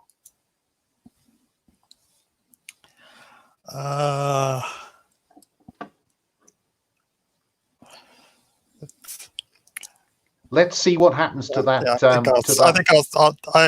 I will study the situation. Right. I think so Volo, roll with control, which is I can never remember. Metal. Go ahead. Yes. So we have a 12. Ho ho ho! So yeah. So mark XP, and you can do whatever you want with a 12. Yes. I think Volo comes to maybe like a wrong conclusion that a man should not. That it will be better if he shows that he is in control here over this man, and he looks at the, what is his name, captain, or like does he have a rank? You're muted, Alan. He is commander of the Cardinal's Guard, so it is Commander Guy Robertin. Commander Guy Robertin. I think Volo says, Commander Robertin. Last I checked, the military was in charge of keeping peace in town and making sure everyone behaves, not the Cardinal. Not the church guards. So are you trying to intimidate him out of this aggressive action? I actually have a move when you give NPC an order based on the authority that they respect. I'm not sure if it fits because I kind of feel like I said the truth that I'm like telling to him that I'm in charge here because I'm a soldier and he's just like a church guard. So I think that's hearts and minds. Well, I do have a move when you give NPC an order based on your authority. I'm not sure what is best here, and I don't want to double tap on repeating the same move. No, I mean, if you can justify, I don't interest myself in your moves. You do that. Mm-hmm. What do you want to roll? Yeah, and just to finish up, giving him an order. I will say, I think it will be best if you return to making sure that there are no trouble at the church. Okay, so roll strife for mastery. With yes. What? I think this is the presence. I'm trying to pull on a rank here, so this will be Earth. Okay. 8. Ooh, 8. All these 7 to 9s. On a hit, they choose one. Obey, step aside, muster a weak assault, or freeze. I think that they will step aside, and he will bow to Lanfern and say, Mademoiselle, it is clear that you are not in the difficulties I feared until we meet again, madame. He studiously ignores you, Volo, turns on his heel and marches away. Mateo, you've seen all that. Do you have anything you want to add? No, I don't think so. I mean, this is a Cardinal's Guard guy with lots of rank here. That's probably not the kind of guy I want to. Well, hey, wait, I'm a young guy. I mean, if he wants to duel me, that would be, I mean, that would be his problem, right? Wouldn't it? And it would. I mean, And what he as he passes you, he said, "What are you looking at, boy?" and I look at him and I say, well, seems to me I'm looking at somebody who just got schooled. Am I wrong? He draws his sword. Oh, wow. Here I draw my sword as well. How dare you speak to me like that, you young cub? Well, I was just stating the obvious. And he sets about you. Well, I will defend myself. Now, we know that he's above your scale. I didn't know that. Because he is commander of the Cardinal's Guard. So I think you are going to lose this, but I want to know how this goes. So if your foe is above your scale, you lose the conflict. On a hit, you may declare how you lose. So what do you want to roll with? I have a move. Aha! I mean, I can, when I battle someone above my scale, I do not lose immediately. I may mark any element to keep your clearly superior foe busy. This gives others breathing room from other actions. But that, I mean, I will lose eventually, but I will keep him busy for a while, and I will mark. What will I mark? What's boring? I will mark Earth, because this was not cautious at all. But I think L'Enfant and Volo will see this. And what it looks like, Mateo's fighting style, it looks like it seems very lazy what he's doing, right? Like he is just barely moving out of the way and just slightly moving his sword to turn somebody's hit back, and it looks almost sloppy, but it's not, but because usually the bows don't land. But it is a very infuriating fighting style. Okay. Yeah, what's it called? It's a Spanish fighting style. It is called Sueño de hojas, which means dream of leaves in Spanish, obviously. Okay. And since he is dragging this out, I am going to return to the coffee shop and call on the regiment to aid one of their own. Can I come to that in a moment? Let's just get Mateo to now roll the move, and then we'll see when the cavalry. No, I don't have to roll the move. When I battle someone, I do not lose immediately. This is just, I mark an element, and I keep them busy for a while others can do other things. Oh, right. It's just that for duel, on a hit, you declare how you lose. Yeah, but I do not lose immediately, so I will not. Maybe somebody else will interfere before I have to roll. Okay, and then you can have a roll. And then I can lose or do whatever. Okay, so how do you see this working, L'Enfant? What do we see? It's like to the defense of the regiment. I fling open the door and I say, "Gentlemen of the Betancourt regiment, one of your own is beset. Please come to his aid for my sake, for the sake of Lothair and the honor of the Royal Betancourt Guard, and for France." Do you know, I really don't want to force you to roll impress, because you have +1 ongoing against our friend Guy, don't you? So mechanically, I'm not sure if this flies, but it seems logical to me that +1 ongoing just turned into allies for Mateo. Or do you really want to roll impress? I mean, I'm fine either way. I mean, I was going.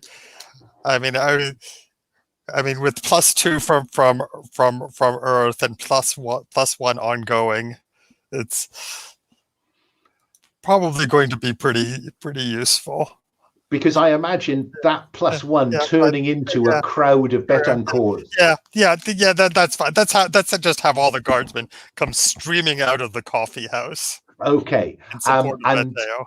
And let's see whether that you bought some time for this to happen. There's now a crowd of Betancourt's stringing up the sheep saying, "For the Colonel!" Because that's what they say apparently. I think Volo is probably egging them on as well. So Mateo, I think you can certainly roll with +1. You can have the advantage of that +1 ongoing. Okay, very good. Then I will roll now with my style element, which is wood, and I've rolled a 3. So wow, that was terrible. I'm at a 6 actually. Wait. With a +1 ongoing, I'm at a 6, and I can roll. I can burn a bond to get a 7. Ha! So a bond with whom? My daddy. Of course, that makes perfect sense because they know that you are the Colonel's son. So that gets you to 7 to 9. Yeah. On a 7 to 9, mark an element. Mm-hmm. So you mark the element that is your fighting style. Mm-hmm. But on a hit, you may declare how you lose. So how do we see this conclude? Wait, let me see. Mark an element. Oh, okay. Declare how I lose. Well, it's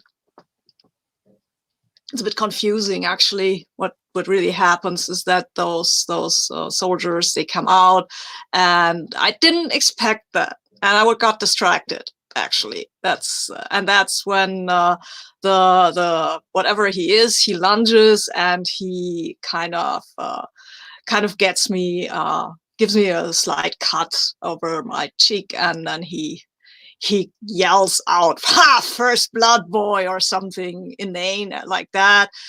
And then he will probably decide that now is maybe a good time to go to church or something because it's Cardinal's guard, and we'll beat it. Well, yeah. So I will make a snarky comment which gets lost a bit in the whole discussion of these guys and L'Enfant over there, and I'm a bit she's so many who's damn. And I think that the members of the regiment will come round and say, "Don't worry, boy. No one beats Robertin. He is the greatest swordsman in Paris." I had him before you distracted me. Ah, yes, lad. Of course you did. Come. It's too late for coffee. Let us go for a drink.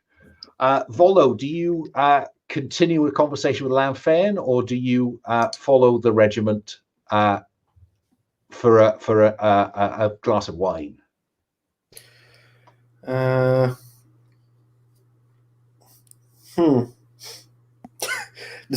My conversation has started all this mess. I think we would Volo take part in this situation. Come on, Volo, or have you got other things to do? Ha ha! I think Volo says, "I will join you guys if you will stay long enough." And he stays for a moment to speak with L'Enfant. And one of them will call back, "Mademoiselle, he tells me he won't be long." And I will shove him a bit and say, "Hey, be respectful. Come on." You are muted. Alan. You're still muted. You are still muted, Alan. You lost Mateo, but what could anyone expect? And there's much patting on the back. Don't you worry, lad. Give you a couple of years. So, L'Enfant, Volo, how do we conclude your scene? I think we see Volo now just walking beside L'Enfant and says, I have no idea what is your interest in the Colonel's son, but I'll just to you. I was just wondering that if you will notice certain member of the Robertain family, not so fiery like that one, but but Yes. much more, but much nice, but much more beautiful.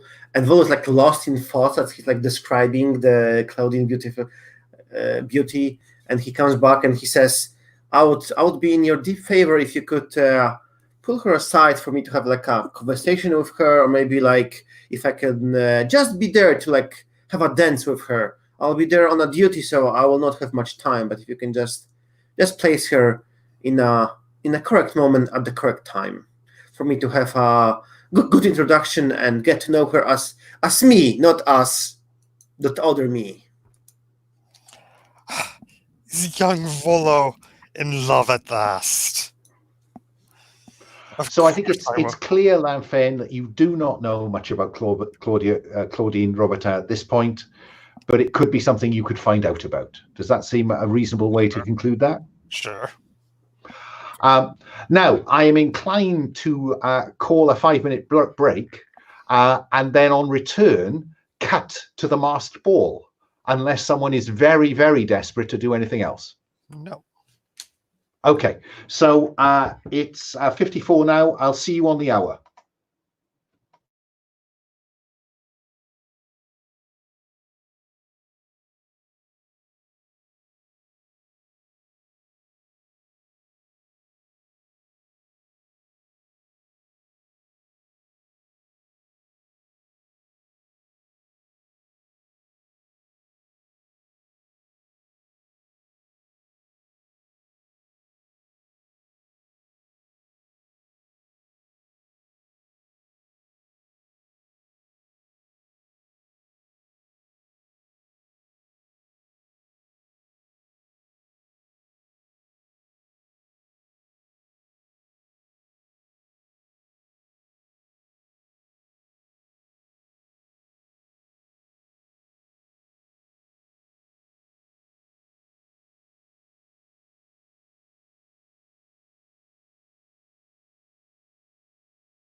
Alun, I found out how to clear my elements because I really want to.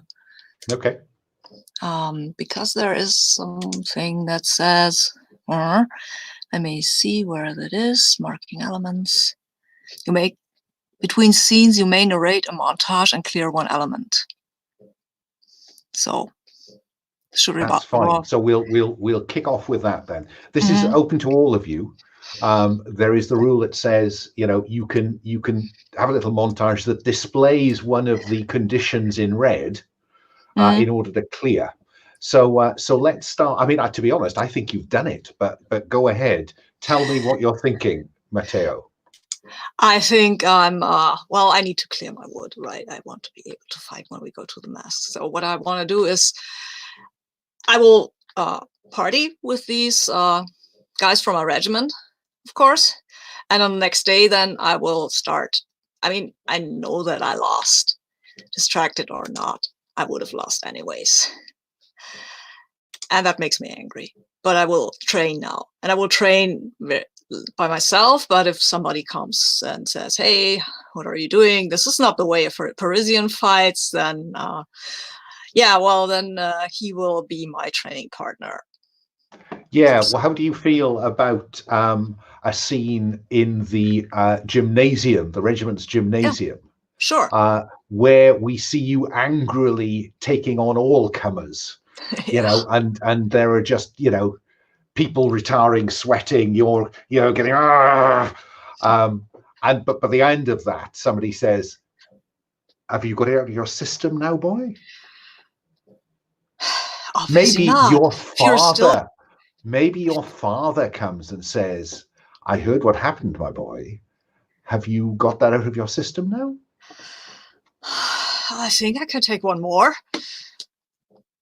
Because, I mean, come on, I'm overconfident. But yeah, I will then let him dissuade me. And he's the only one from who I will accept being called boy at that point. And got a bit too much of that and he says, going on. Someone throw a bucket of water over this young man. He meets his betrothed this evening. Oh, well. Yeah? This evening? Yeah, okay. Anybody else want to narrate a quick montage to clear an element? I think the only other person who has a markdown is me, so I'll do a quick one. I think like we see I think you mentioned like betrothed and like cut to like Nathalie's apartments, and yeah, there's like her open like salon space or living room where you know where people are greeted or whatnot. But I think like inside like probably like if you go into her closet and behind like this paneling, there's like her, you know, her secret office and whatnot, just like proper conspiracy board like work is going on. Like there's just a lot of papers, and there's also a lot of like just Nathalie working, and like for Mateo this is a very important thing, this being betrothed, but for Nathalie this is just like one of like 5 different things she's got going on. And I think like, yeah, keeping her nose on the ground and making sure like, you know, she's scattered and being annoyed at people kind of like helps clear that element. Well, in order to clear fire, you need to give me a scene in which you are scattered. So what would indicate you've got all these pieces of paper, you're moving them about, you're trying to make sense of them. What demonstrates that you are scattered, and then you can clear the box? Behave scattered. I think she thinks fire. She's devoting multiple. Yeah, I think she thinks that she's devoted like equal amounts of consideration to all these plots. But like if you actually look at it, the vast majority of the papers are like centered around this poster about this up and coming starlet. This lady Lalouette or whatever, and and you get like just like get montage of like her working, and it's just like it's like her zooming in on like writings and letters and whatnot. But I think the vast majority of her attention is like directed towards and not as much as like to the whole Betancourt affair, to Hugo Diaz, which should have been concentrating. I mean, she's kind of doing what her boss told her to do, but it's still like she's not very she's effective. jumping ahead. Like her boss told her to like investigate the theater, but she's already she's already fixated on one person. Okay, so clear fire, and it is the evening of the ball. I'd quite like to cut to Mateo and Nathalie just arriving in a coach, and just you know, I can imagine a run up, which is a very kind of uncomfortable silence in the coach. But I would like just to have a very brief conversation between you as you arrive at the gates of Versailles. I imagine that it would not be an uncomfortable silence, because while Mateo is a bit nervous about meeting his betrothed for the first time, he will also attempt to put forth his best behavior, and sitting silently and staring at her, that is not his best behavior. He knows at least that much. So he will attempt to make small talk or ask interested questions and let her show her expertise of the city and the city's customs. And I think that the positive impression you got of her, is that reinforced in person, Nathalie? Are you equally charming? I think Nathalie is deploying like her full charm, and I think she's kind of like, what she's trying to do is like, she's trying to like, because Mateo wrote about having concerns, she's like trying to like answer his questions in as gracious a manner, and kind of like assuade like whatever fears he's not mentioning. And she's kind of like saying like, she's reframing like this ball as like, you know, just think of it as just another battlefield. There are the pallor and demeanor may be a bit more lighter, more supposedly friendlier, but there are still rules of engagement. There are still obstacles to be tackled. Don't let me Lieutenant Betancourt, that it would be easy, but it is doable. I think like she even like goes to like puts a hand over your hand. And he will smile at that and say, Mademoiselle Duchemin, I feel very relieved to have such an experienced person helping me along and putting me under her wing, so to say. I thank you for that. How dishonest does Mateo feel, given that he loves Emily? He doesn't feel very dishonest. I mean, he is grateful to her. He just doesn't love her, but, well, does he need to? Right now, they're betrothed, and anyway, I can't roll it. I mean... Well, I'm just opening the door. You don't have to walk through it. I think he doesn't feel... Actually, he doesn't think of Emily right now. I mean, he's in the moment. He's just a kid. He's in the moment. She's nice. If he sees Emily, Emily won't be here. Exactly. There's no Emily here, and he just talked to Emily, and Nathalie is his betrothed, and maybe it'll be all right. Who knows? I mean, he doesn't feel any great love for her, but she seems to be nice. She's a bit older than he is, I imagine. Is that correct, Leandro? Yeah, I was trying to figure out ages. So let's kind of put this out of the table, because technically you should be like old enough to be Lanfern's son. That's kind of hinting around. So you're betrothed to me. But Lanfern is in love with Victoire, who is my sister.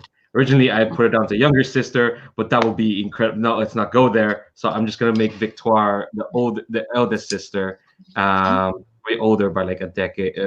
So I think we're on the same age. Okay, Is that cool. Whatever.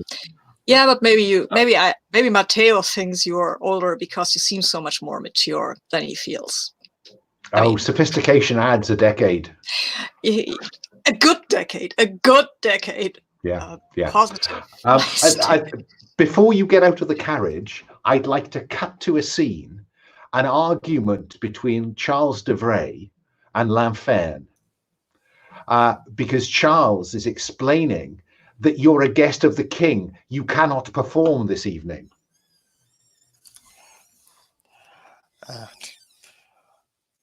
And my dear Charles, everyone knows that Lanfern is the guest because I am a performer. They will expect to see me on stage. They don't. Look at this.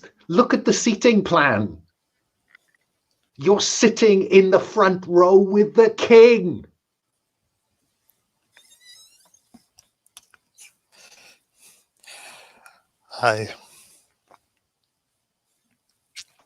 Look, see, next to the colonel.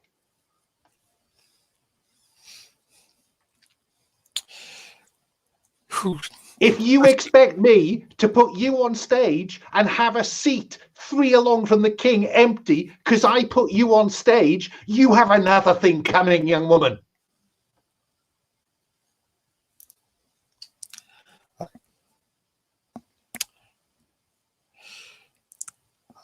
I think I actually have a scheme in mind.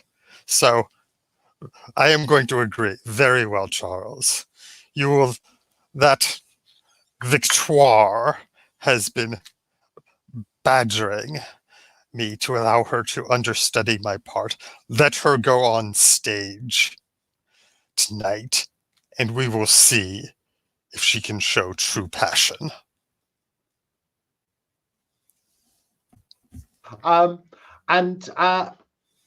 How are you dressed? What character are you disguised as at this masked ball, Lanfern? Or is that beneath you? Are you simply yourself? I am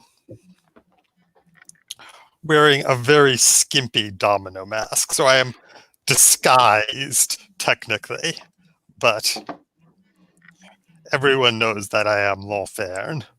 Okay. And I should have asked Nathalie and Mateo, you're in your best clothes and you're just, wearing those matching half masks. Okay. Then I think one thing I want to say, my mask doesn't cover the part of my face with the slight scar on it that I got from Guy de Robertin. Wonderful. And I think that as you are being escorted, Volo, let me come back to Volo. Volo, you are, on duty. So yes. Full dress uniform. You are guarding, you and some of the of your company, your platoon, your squad of men are guarding one side of the enclosure in which the theatre has been constructed. Mm-hmm. And how do you feel about seeing all these people opulently dressed? Does this work for you? What do you tell me? How do you feel? I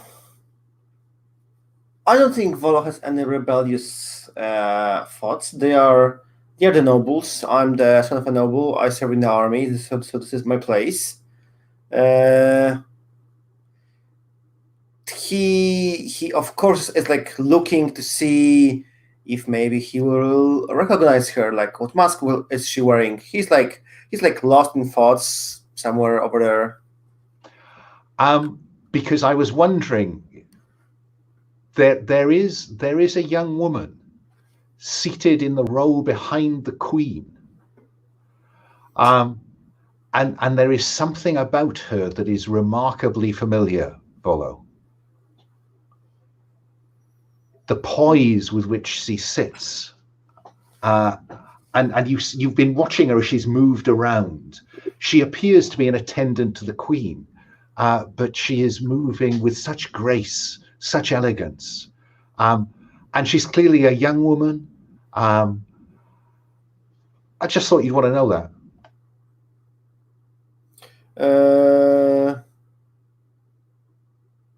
Yes, I think Volo for now, even though he's like really boiling inside, we cannot like see him like do anything because he has to like wait for the opportunity to like maybe they'll be dancing or like the moment of the party where when the people are mingling. Oh, let's have a little bit of mingling then before people take their seats. Yes, of course people are mingling. And as they are mingling, the Queen is talking to a number of courtiers, and this young woman is clearly slightly uncomfortable in the circumstances, and she goes to adjust her hair and knocks her mask off. And it is Claudine Robertin, who is, as far as everybody else is concerned, the Cardinal's niece. What do you do, Volo? For no other reason, I think Volo was just walking through it, and both of them like kneel to pick the mask.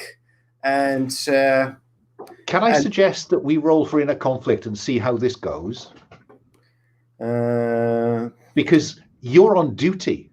You're supposed to be over there. Yes, exactly. So what will you roll for? Roll with, I beg your pardon. I think I need to roll with fire. This is like passion. Like he like really wants to meet her and impress her. It's like thing of passion. All this talk of defending France. Go on. The dice are with me. It's an 11. So mark XP. Done. On a 10 plus, you manage to keep yourself together. So you do indeed walk over. And what do you do? Volo kneels on the floor to pick the mask, and like his hand is like first on the mask, and he's like very slowly standing up. We like see from like his perspective as he's standing up, and he like picks up the mask, and we see him like take the handkerchief, like gently like clean it up because it was lying on the floor, and he looks at her. He like skips like one bit. One heartbeat is like gone as he's like looking at her, maybe like slightly too longer, but not long enough to make it to that anyone notice. And he says, how to address a young woman, mademoiselle, or like what is the proper? Yeah, mademoiselle, I think. Mademoiselle, can I? And he like points that he will like attach the mask to her, like put it on her, just like holding it. And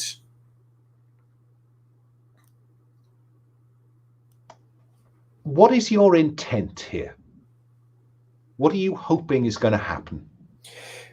He's hoping for some kind of like a small chat where she will ask him about him being a soldier, and he can like start talking about the last battle and how awesome he was, and just he's hoping that she will start a small talk because yes, he should be gone now, but if she will be talking to him, then he has an excuse for not to be gone, and it's like kind of weird for him to like come and start talking.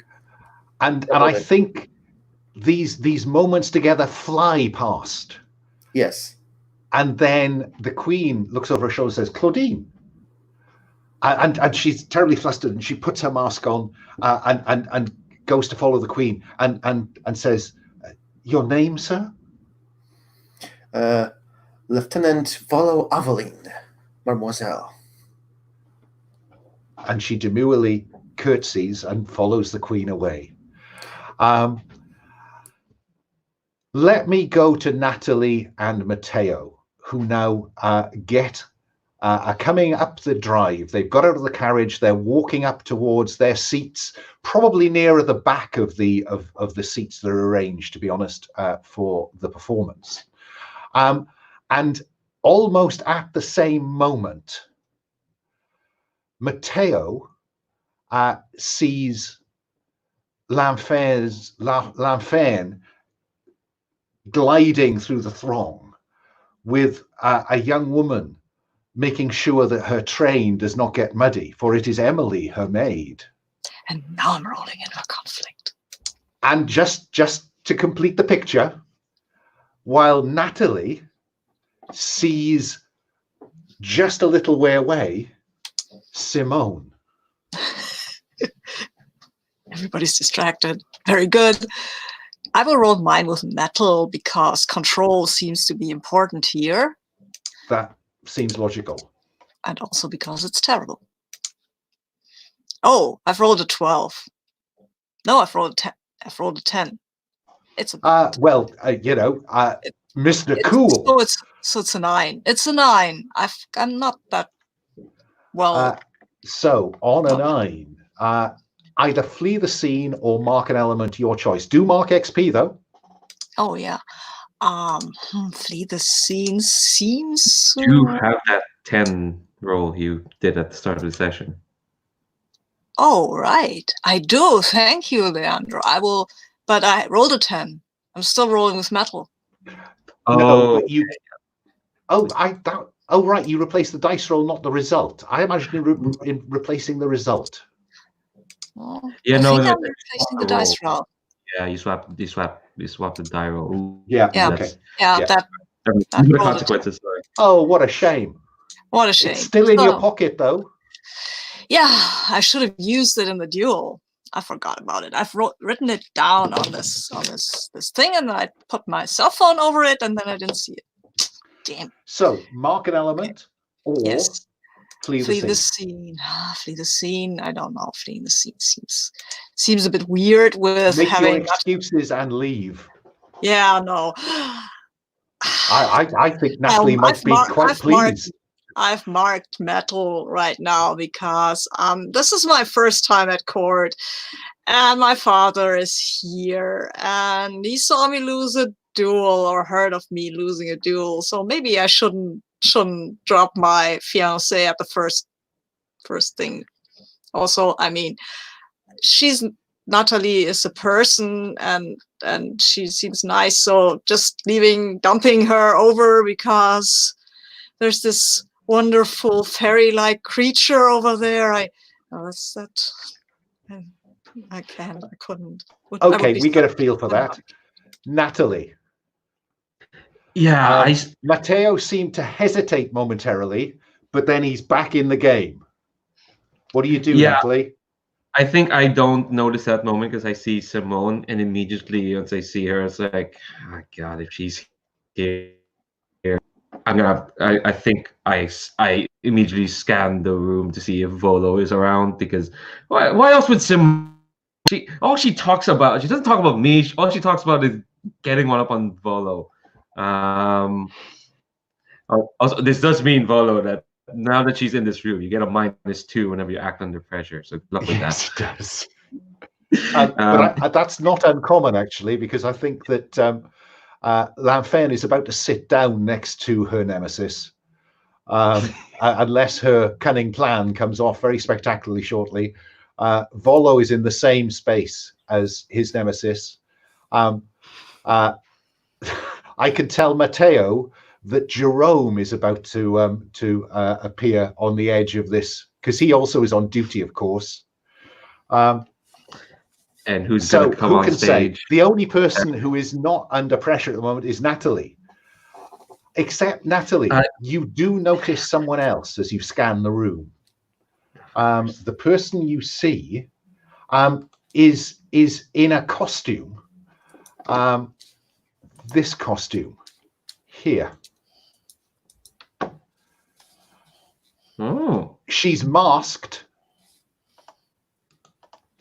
but she is clearly dressed as the patron saint of Paris, carrying her staff wrapped in wool. Saint Genevieve. Okay, I see And that. she and is like so that- gesturing towards you. Okay. Are you I feeling think at what all I'm gonna. conflicted? What is happening? Why is she here? I don't know which conflict, but I think, yeah, I think I'm definitely feeling something. I'm so, oh my God, I hate working for the Illuminati. Yeah, I think I see that. Like, I'm still trying to find Volo. I think I'm we're in a conflict because Simone being here is a complication. Genevieve being here is another complication. Mateo kind of looked like he went to pieces, but he seems fine. All right, okay. All right, I'll roll. I'll do this. So which conflict do you want to roll, Nathalie? I think it's the romantic one because like Charles de Vray's not here. He's busy. He's busy maneuvering things. Backstage. Yeah. So So what are you rolling with? Anything besides my element. So I think it's wood because I'm hella curious about what the heck is happening. Okay, roll with wood. Do mark XP though. And I rolled a 6. Oh, really? I will burn my remaining bond with Simone. I'll do that. I can at least get a 7. Although if I let it, I do get an XP though. You do. Flee the scene or mark an element. Your choice. I'm not going to burn that bond. I want that XP. I'm going to min-max it. I will let it fail. 6. Look, you get to do cool stuff, you know? So. Yeah. Okay, so it says here on a miss, mark XP, and the GM makes things much worse. Go ahead. Yeah. Do your first. That's when the first gunshot goes off. Oh, Jesus. What do you do, Nathalie? Oh, God. Caught me off guard here. Okay. I think I will roll. I think I'm going to kind of like study the situation. What the heck is happening? I suppose I might ask you the really hard question, Nathalie. Do you protect Genevieve or Simone? Oh, it's so annoying. Why do you do this to me, Alan? It's the curse of the dice, my friend. Look, while you're thinking about that, I will give you that hard choice and move on. L'Enfer, with how much bad grace do you depart from your conversation with Charles de Vray? I am letting him think that I am that I've accepted his orders, and of course he knows better, but he doesn't know exactly what I'm planning. And we saw you being kind of coming out from backstage with Emily. I'm leaving space for your plot before the gunshot goes off, or will you wait for the gunshot? I mean, I'll wait. My plot will not take place until the performance starts. I mean, you're so muted. The gunshot. So you're in your seat. Yeah, I mean, I want to speak to the king before I take my seat and persuade him to not take offense if I leave my seat during the performance. Oh, right. Okay. So I think that's hearts and minds. I think that's hearts and minds with knobs on. Yeah. What are you rolling with? What are you deploying? I'm deploying fire. Yeah, creative reasons to leave your seat. Yes. I mean, I am going to promise him that it will be spectacular. Let's see what his reaction is. 7. On 7 to 9, they can instead choose to reveal themselves, overreact, gain a bond with them, hesitate, or alienate. I think they overreact and say, "That's absurd." I have invited you to sit along the row from me, and I expect you to take the seat, Lampherne. But you do gain a bond with the king.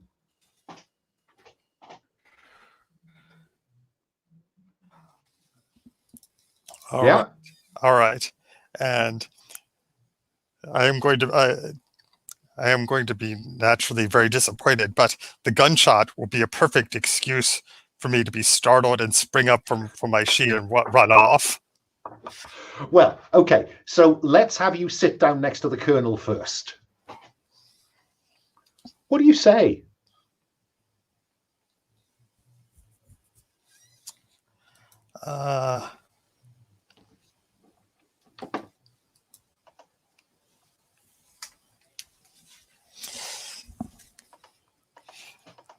Good evening, sir. I do not believe I have had the pleasure of your acquaintance, because I am masked. But as you pointed out, everybody knows it's Lampherne. But nobody can say that they recognize me. And so the colonel will be coldly polite. Madam, I believe we may once have met. Have we? It must not have been. I beg your pardon if I have forgotten. I think I need you to act under pressure here to keep your cool this close to your nemesis. Because you're playing the sophisticated card here, and I just need to know whether you can. Yes. So what will you roll with? I'll roll with Earth, caution. Fine. And just focusing, stay myself. I am myself. I am the great Lampherne. And that's an 11. -2 because it's your nemesis. Oh, so it's a 9. So 7 to 9. There's a complication. Actually, I think I will go. I think I will burn I'll burn my bond with the king to boost it up to a 10. Just give me some fictional positioning for how that plays. Yeah, and it's just I just a flick of a glance at the king to remind him that I am under the king's protection, and that he is expected not to recognize me. And the king looks along and says, Colonel, charming lady. I don't know if the two of you have met. So you get your +1. Yes. So on a 10+, you keep your cool. You continue to be Lampherne. You're above this. Yeah? Yes. Okay. Volo, you're on your way back to your post after Claudine takes her seat. And Captain Jerome, I forgot his second name. D'Alembert.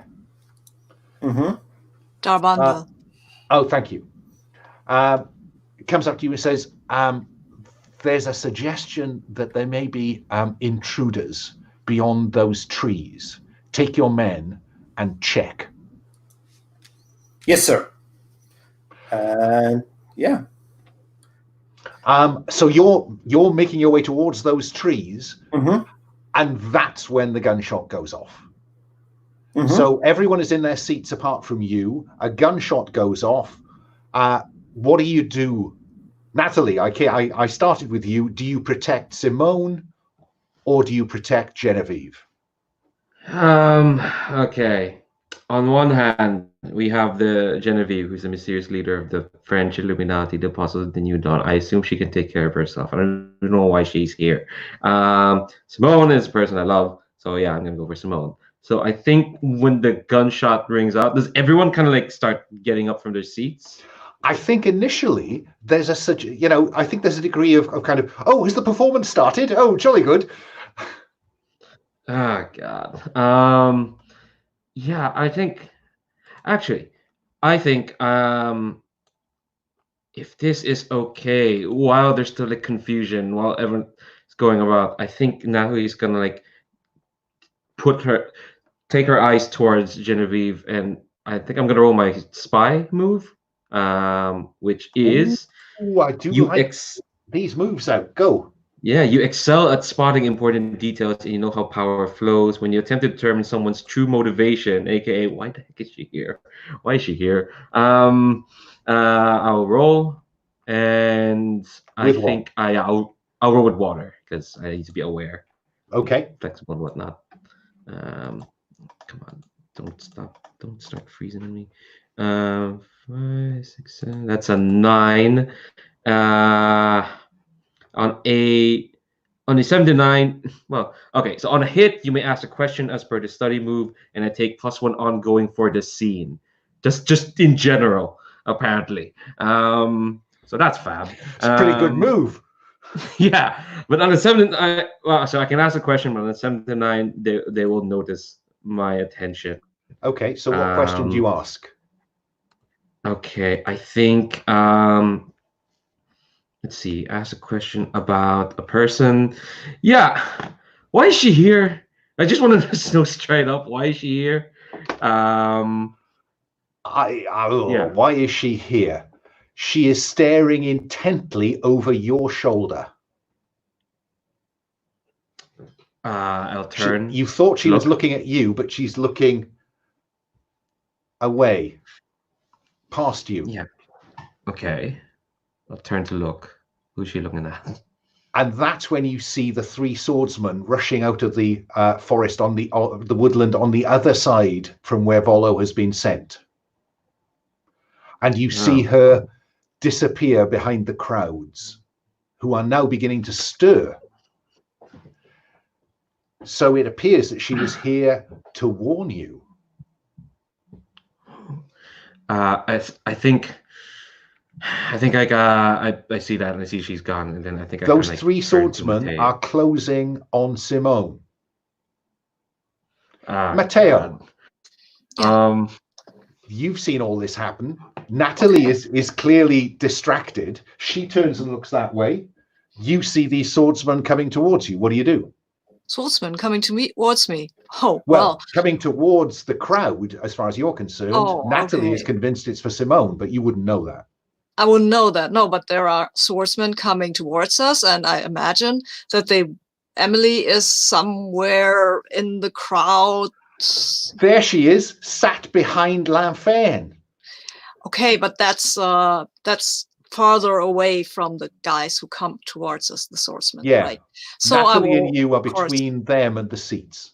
Very good. Then I will tell Natalie not to worry. This will be well in hand, and then I will go and towards these 3 persons and go up to them and tell them that the dance hasn't started yet. But if they were willing, I would take them. Come back to you in a moment. Lanfern, the colonel leaps to his feet and shouts, "Betancourt to the king! Betancourt to the king!" And then an aside to you says, "You, madam, should be ashamed." And I am. You might have time for a quick retort. No, that's fine. If he's rushing off, that's fine. He is. He's rushing to get stand in front of the king, while he calls the guards to him. Volo, you've been sent away from the action, it looks like. What do you do? I think you did say that the shot came from the forest, from the direction we were going. No, the other way. The other way. Quiet in front of you. Wait, once again. So the shot didn't came from where I'm going. No. So like is Volo had been sent away? You might say that. I couldn't possibly comment. I do want to know what Volo's going to do. Yeah. So are we in some? So what is the structure we are in? Are we Because you said that this theatrical thing had been built. Are we in the? You're in open grounds. Excuse me. The Palace of Versailles is behind you. This is set up on a large lawn. There's woodland around it, and out of that woodland have emerged some attackers. But you've been sent the other way. Well, then there's only one thing to do. I do like a very loud whistle, and my horse, whose name is let's stick with I don't know, comes running, and I just jump on the horse and mount my horse as it's running, and I go to the other side. But I'm really looking on what's really happening. Are there some hidden threats? Who was in the most danger? Who was shot? Okay, so you leap onto your horse and then study. Yeah? Yes. Go for it.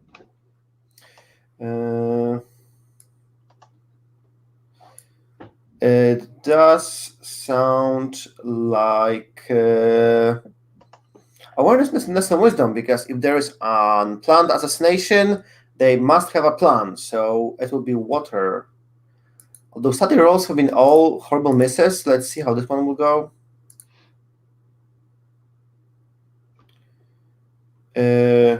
Now, I'm not sure. Do I have +/-1 because there is my nemesis? Am I aware of Simone being here? I'm not sure. Because the result is an 8. No, I don't think that you're aware that Simone is your nemesis, to be honest, yet. That may be revealed, but so at this point, you're okay. What do you do? So that's an 8. Yes, I'm going to ask any basic information you want to give me before I ask the question. Initially, people were just confused. Now they're frightened. The colonel is called.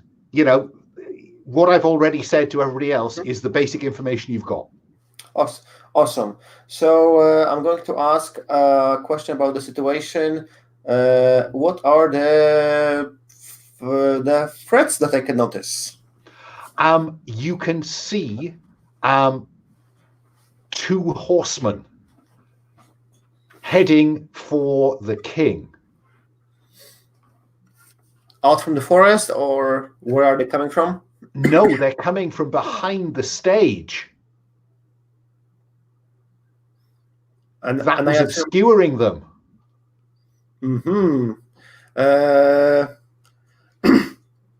Well then, I suppose it's time to use my whip and whip around some stage extension part, whatever it is, and leap around to knock one of them off the horse.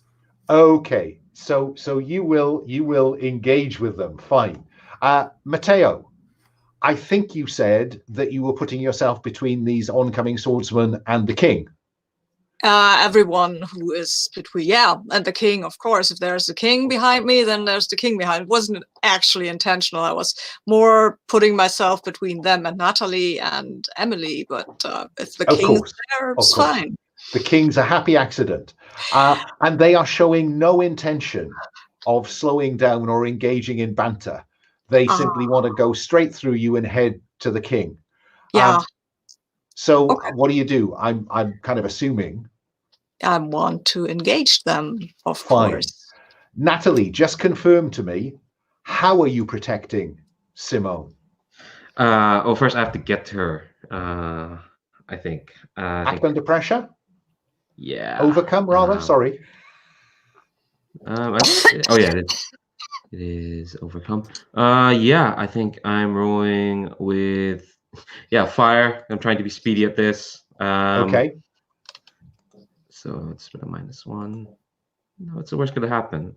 5. So that can happen. I think what we see is we'll mark the element, obviously, and what I think we see is in your effort to get to Simone, you fail to notice 2 other assailants coming from your blind side, and they cannon into you. Lanfern, what are you doing?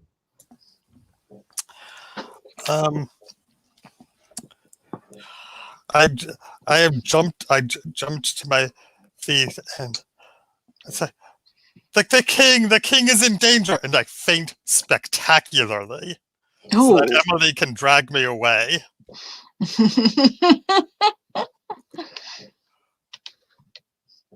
I wondered if you had a move for that. But I think not. I think that's a simple overcome. Will a number of gentlemen flock around you? Roll to overcome. Again, with your superb acting skills. Yeah, I mean, I think this... Creativity? Sure, let's go with fire. Yes. If in doubt, be creative. That's a 9. A 9? Let's see. Yeah, I'll burn a bond to make it a 10. I'll burn. With whom? Let's see.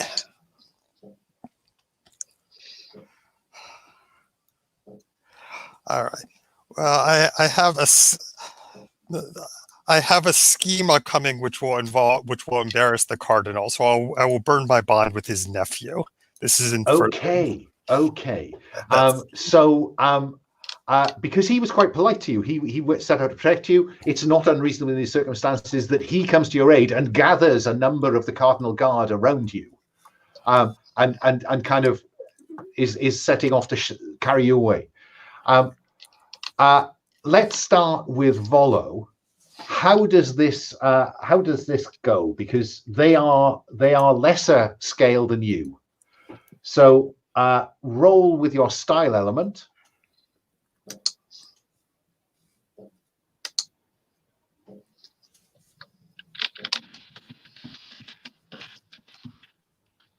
I wanted to ask: are we going for dual roles or for deal with the troops? Oh, I think that probably these are not just a body of troops. I think this is foes of a lesser scale. Awesome. Style.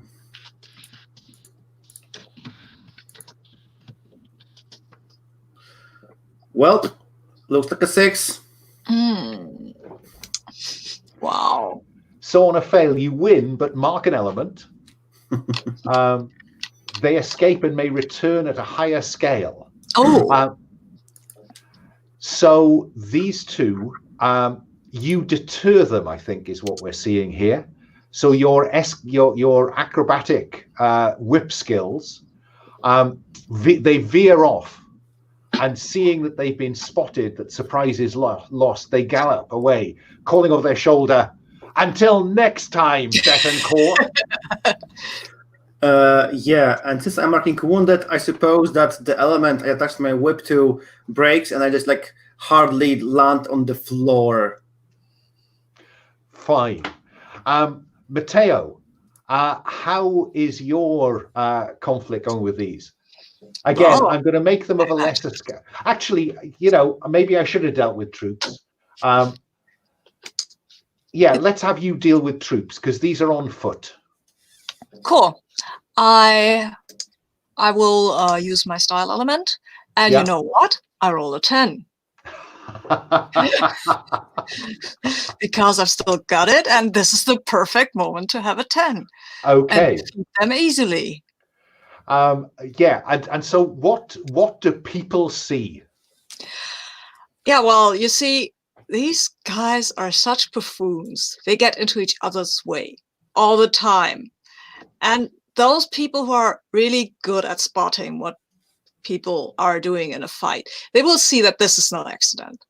This is actually careful, strategic planning on Mateo's part, but it looks like he's not doing a lot. He's like just sometimes giving a little nudge, and then suddenly somehow one of these buffoons found his way onto his rapier for some reason, and the other one stumbles over the guy who was just skewered himself and kind of loses his balance.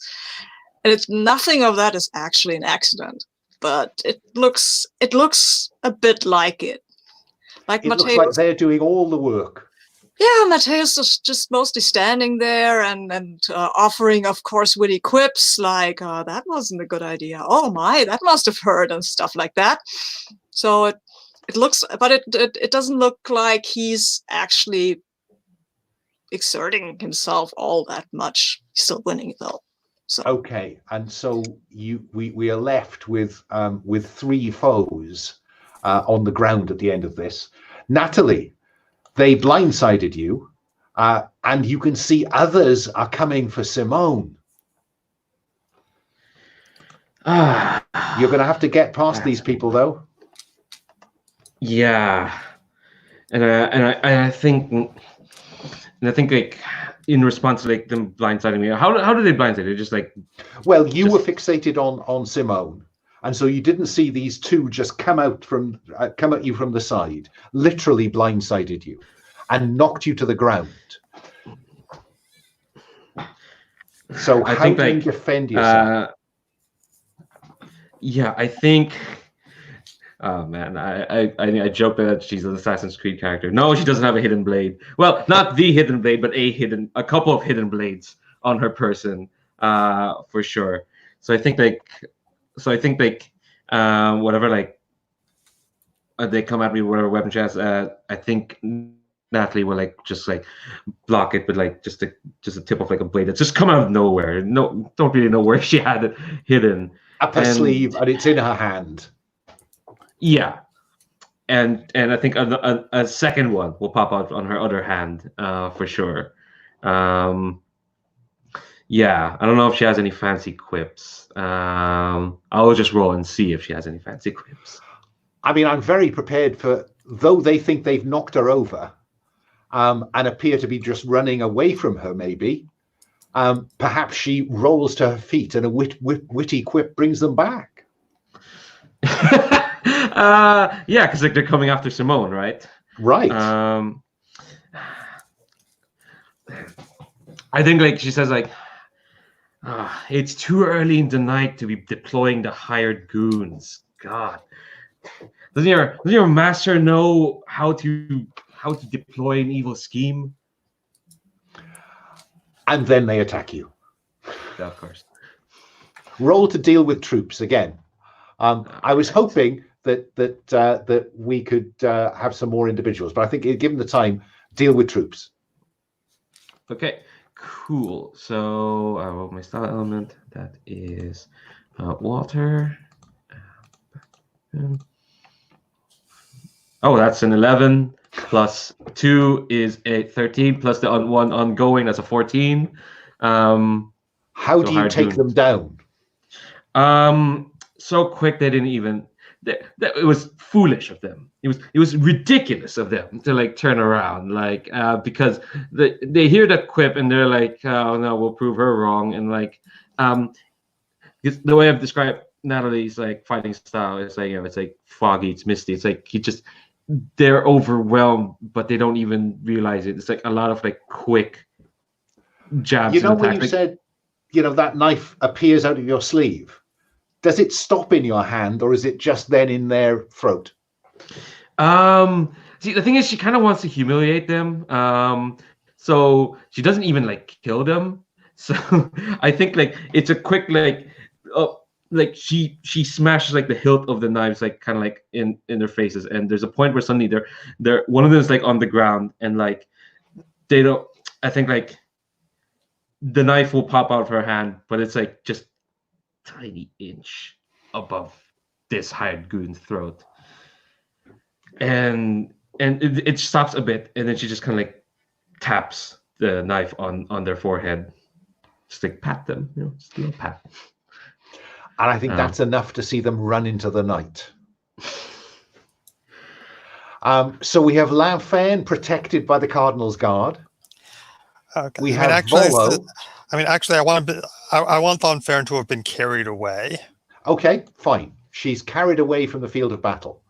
But what I will tell you before we close is that we have Volo dusting himself off, having seen these horsemen, the true assassins rather than the distraction, away. We have Mateo probably looking around. And Nathalie, what does Mateo see as he turns to where you are? Yeah. How much of that did he see? I described her as quick, so hopefully not much, but I'm willing to like roll to act under pressure. To determine Overcome. this. Go I on. don't want to. Yeah, to overcome. I don't want to decide. I'll let the dice do that. Let's see. I think that was with caution with Earth. That's a 6. So I think because the way he also easily dealt with that, I think he sees definitely enough. Does that seem fair, Mateo? That seems very fair. I think he's very impressed, actually. I mean, Yes. that was fast, and he kind of he appreciates that. Also, it was subtle, and he appreciates that even more. Damn, she's cool. If only he could love her. And then you see a distraught look on Nathalie's face because Simone is nowhere to be seen. End of episode. Yeah. Okay. I'd like a very swift, because I'm conscious of the time. We've got 5 minutes to time, and I don't want to hold you beyond that unless I have to. So I would very happily see stars and wishes. Can I start, Stephen? Any stars? Oh, but Mateo for the duel. That was fun. That whole scene on the street was just an absolute delight. And yeah, and Alan, the chaos at the ball was great. Yeah, this was a fun session. Good. Glad you enjoyed it. Yeah. Leandro, any stars? Yeah, stars to the whole conversation between Lamfern and Volo at the cafe. Just I always like when it's just like, just friends chatting and plotting. Also A+ for the bonus stars for the inclusion of the Betancourt regime, or as in my head, they're just the lads now, the lads regiment. Which is just great. But yeah, that's main star for that entire scene. And poor Mateo, who's just lovely, isn't he? He's just great. Yeah, those are my main stars. Thank you very much. Moving on, Sabine, any stars? Yes, many stars. I loved the whole scene in the street with La Fan and Volo. I also loved Volo being in the wrong place at the right time, or vice versa, with the horseman, and just calling his horse. I like that. I really liked that he had a horse and that suddenly it was there. And yeah, that felt a lot like one of these movies. And another star for the whole confessional with Nathalie. I am very curious to see where she will end up. But this felt like a lot like one of these crazy musketeer thingies where everybody is scrambling about. And yeah, and thank you for giving me my duel with the Cardinal's card. Ha! He's my nemesis now. No, I'm his nemesis, I guess. So yeah, you're stocking up powerful nemesis across the board, actually. Pavel, any stars? A star to you, Alun, for those interactions with the NPCs, because we have spent a lot of time talking with each other, but the few we had with the NPCs were really awesome. Especially the king and the colonel at the ball. It was like a really lovely conversation and really snappy to the point. Yes, I really loved that we did have some schemy stuff from Apostles of the New Dawn. I'm like completely lost with like who is plotting what at this point, which I think is really fitting for my character who is very chivalric. So I think it's like very fitting that I'm completely lost. Where these plots, they're multiplying, to misquote Greece. Yes. Okay, thank you for that. My stars. Yeah, thank you, folks, particularly for leaning into some of those terrible dice rolls. And going with me when we wrapped Mateo up with the fallout from a conversation between Volo and Lamfern. I was trying my best to get Nathalie on scene, but it just wasn't going to play. So no, thank you for just rolling with that as the chaos just kind of whoa. XP entanglements. Oh, 1 yes, minute. yes. Yeah, I won't forget that. Let's do that now. So, Lanfern, did you engage with your entanglement? I mean, I sort of there was the whole stuff with Victoire taking my place on stage, so sort of. Yeah, no, I think that's true. Yeah. Leandro, what about now Nathalie's? Yeah, that whole confessional was all about that entanglement. It was. Yeah, no, absolutely. Give yourself an XP. Mateo? Maybe a little. Yeah, the whole Nathalie Emily thing is coming nicely to the simmer, so certainly take one for that. Pavel, what about our friend? Oh, well, disguised as another gender, I fell in love with Claudine. Sorry, but don't you take 2 if you hit the highlighted entanglement? Oh, yes, you do. You do. If any of those are highlighted, you take 2. Well spotted. So certainly, Pavel, I think you take 2 for the Claudine interaction. Yes, finally we met in person, like real me. And I wanted to protect her from whatever dangers are coming, even though if it's not for her, but it will wait for the next episode. It will.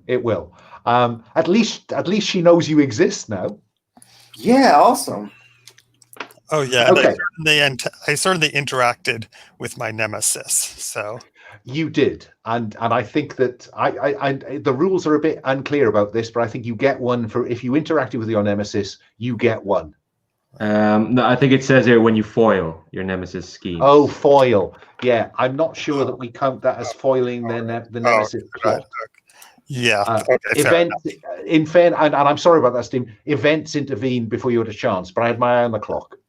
No, that's fine. Oh, you do get 1 XP if you interacted with your other entanglement. The one that's not highlighted. Right. You do. Right. And I didn't really interact with that so much. No, that's probably no. You've not had much to do with D'Abenville yet, have you? No, we must try to build that in next time. Okay, so XP's okay? Yeah. Let me come back to wishes then. Stephen, can I come back to you? Any wishes for next time? I would like to start with a flashback to the theatrical performance at the ball. Okay. I mean, I'll be honest with you. I think the theatrical performance may be a complete damp squib now, because before it had started, the assault began. And I have a suspicion the king will have been swept inside the palace as quickly as possible. I have an idea for something to happen at the performance, which will provoke gossip. Well, if you can fit it in with where we left the fiction, fine and dandy. Yeah, I think that there will be some period of chaos, and that they will resume, and there will be the theatrical performance. Okay. So you can have your flashback next time. Anything else? No, that's. I will come up with further complications. Okay, Leandro, any wishes for Nathalie next time? Well, my short-term wish is for yourself to breathe, Alan. You sound quite overexerted there. But that is kind of like my main wish. I imagine next session is, because we had like this whole driving thing towards this ball. I kind of expect next session to like let things breathe for a bit. I think my main one for Nathalie is to interact with the theater. I think she's got like given a mission. Well, really, I just want her to interact with Lanfern, honestly. But yeah, I think she's gonna get stuck into whatever intrigues in the theater are. No, she doesn't care if her nemesis is there, or could this involve a disguise? I wonder. I don't know. No. Sabine, any wishes? I am very happy with the way this is going. I like the duels. I mean, I would like to talk to Emily, or maybe not, who knows. I'm happy. I mean, yeah, have my dad be a bit of a douchebag so I can see it. That would be nice, but we'll see. Yeah. Okay. Yeah. I mean, I would like to see a really awkward scene involving Emily, Mateo, and Nathalie.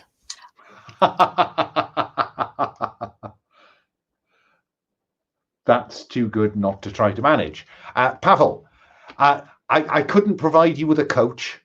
I hoped the horseman would do. And I'm sorry you didn't, the dice didn't go with you on that in that moment. But have you wishes for next time?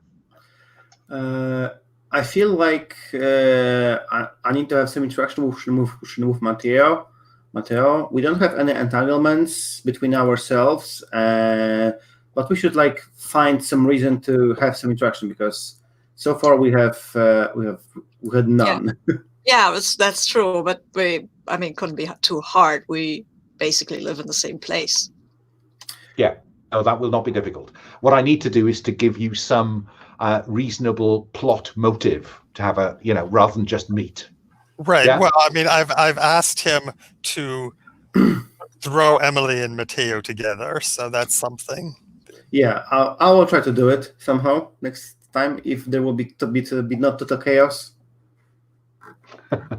Throw Emily at Mateo. ... Okay. Wow. Sorry, we have overrun. I'm sorry. I apologize for that. But thank you very much for this evening. I'm now going to end the broadcast. So wave bye-bye to the broadcast.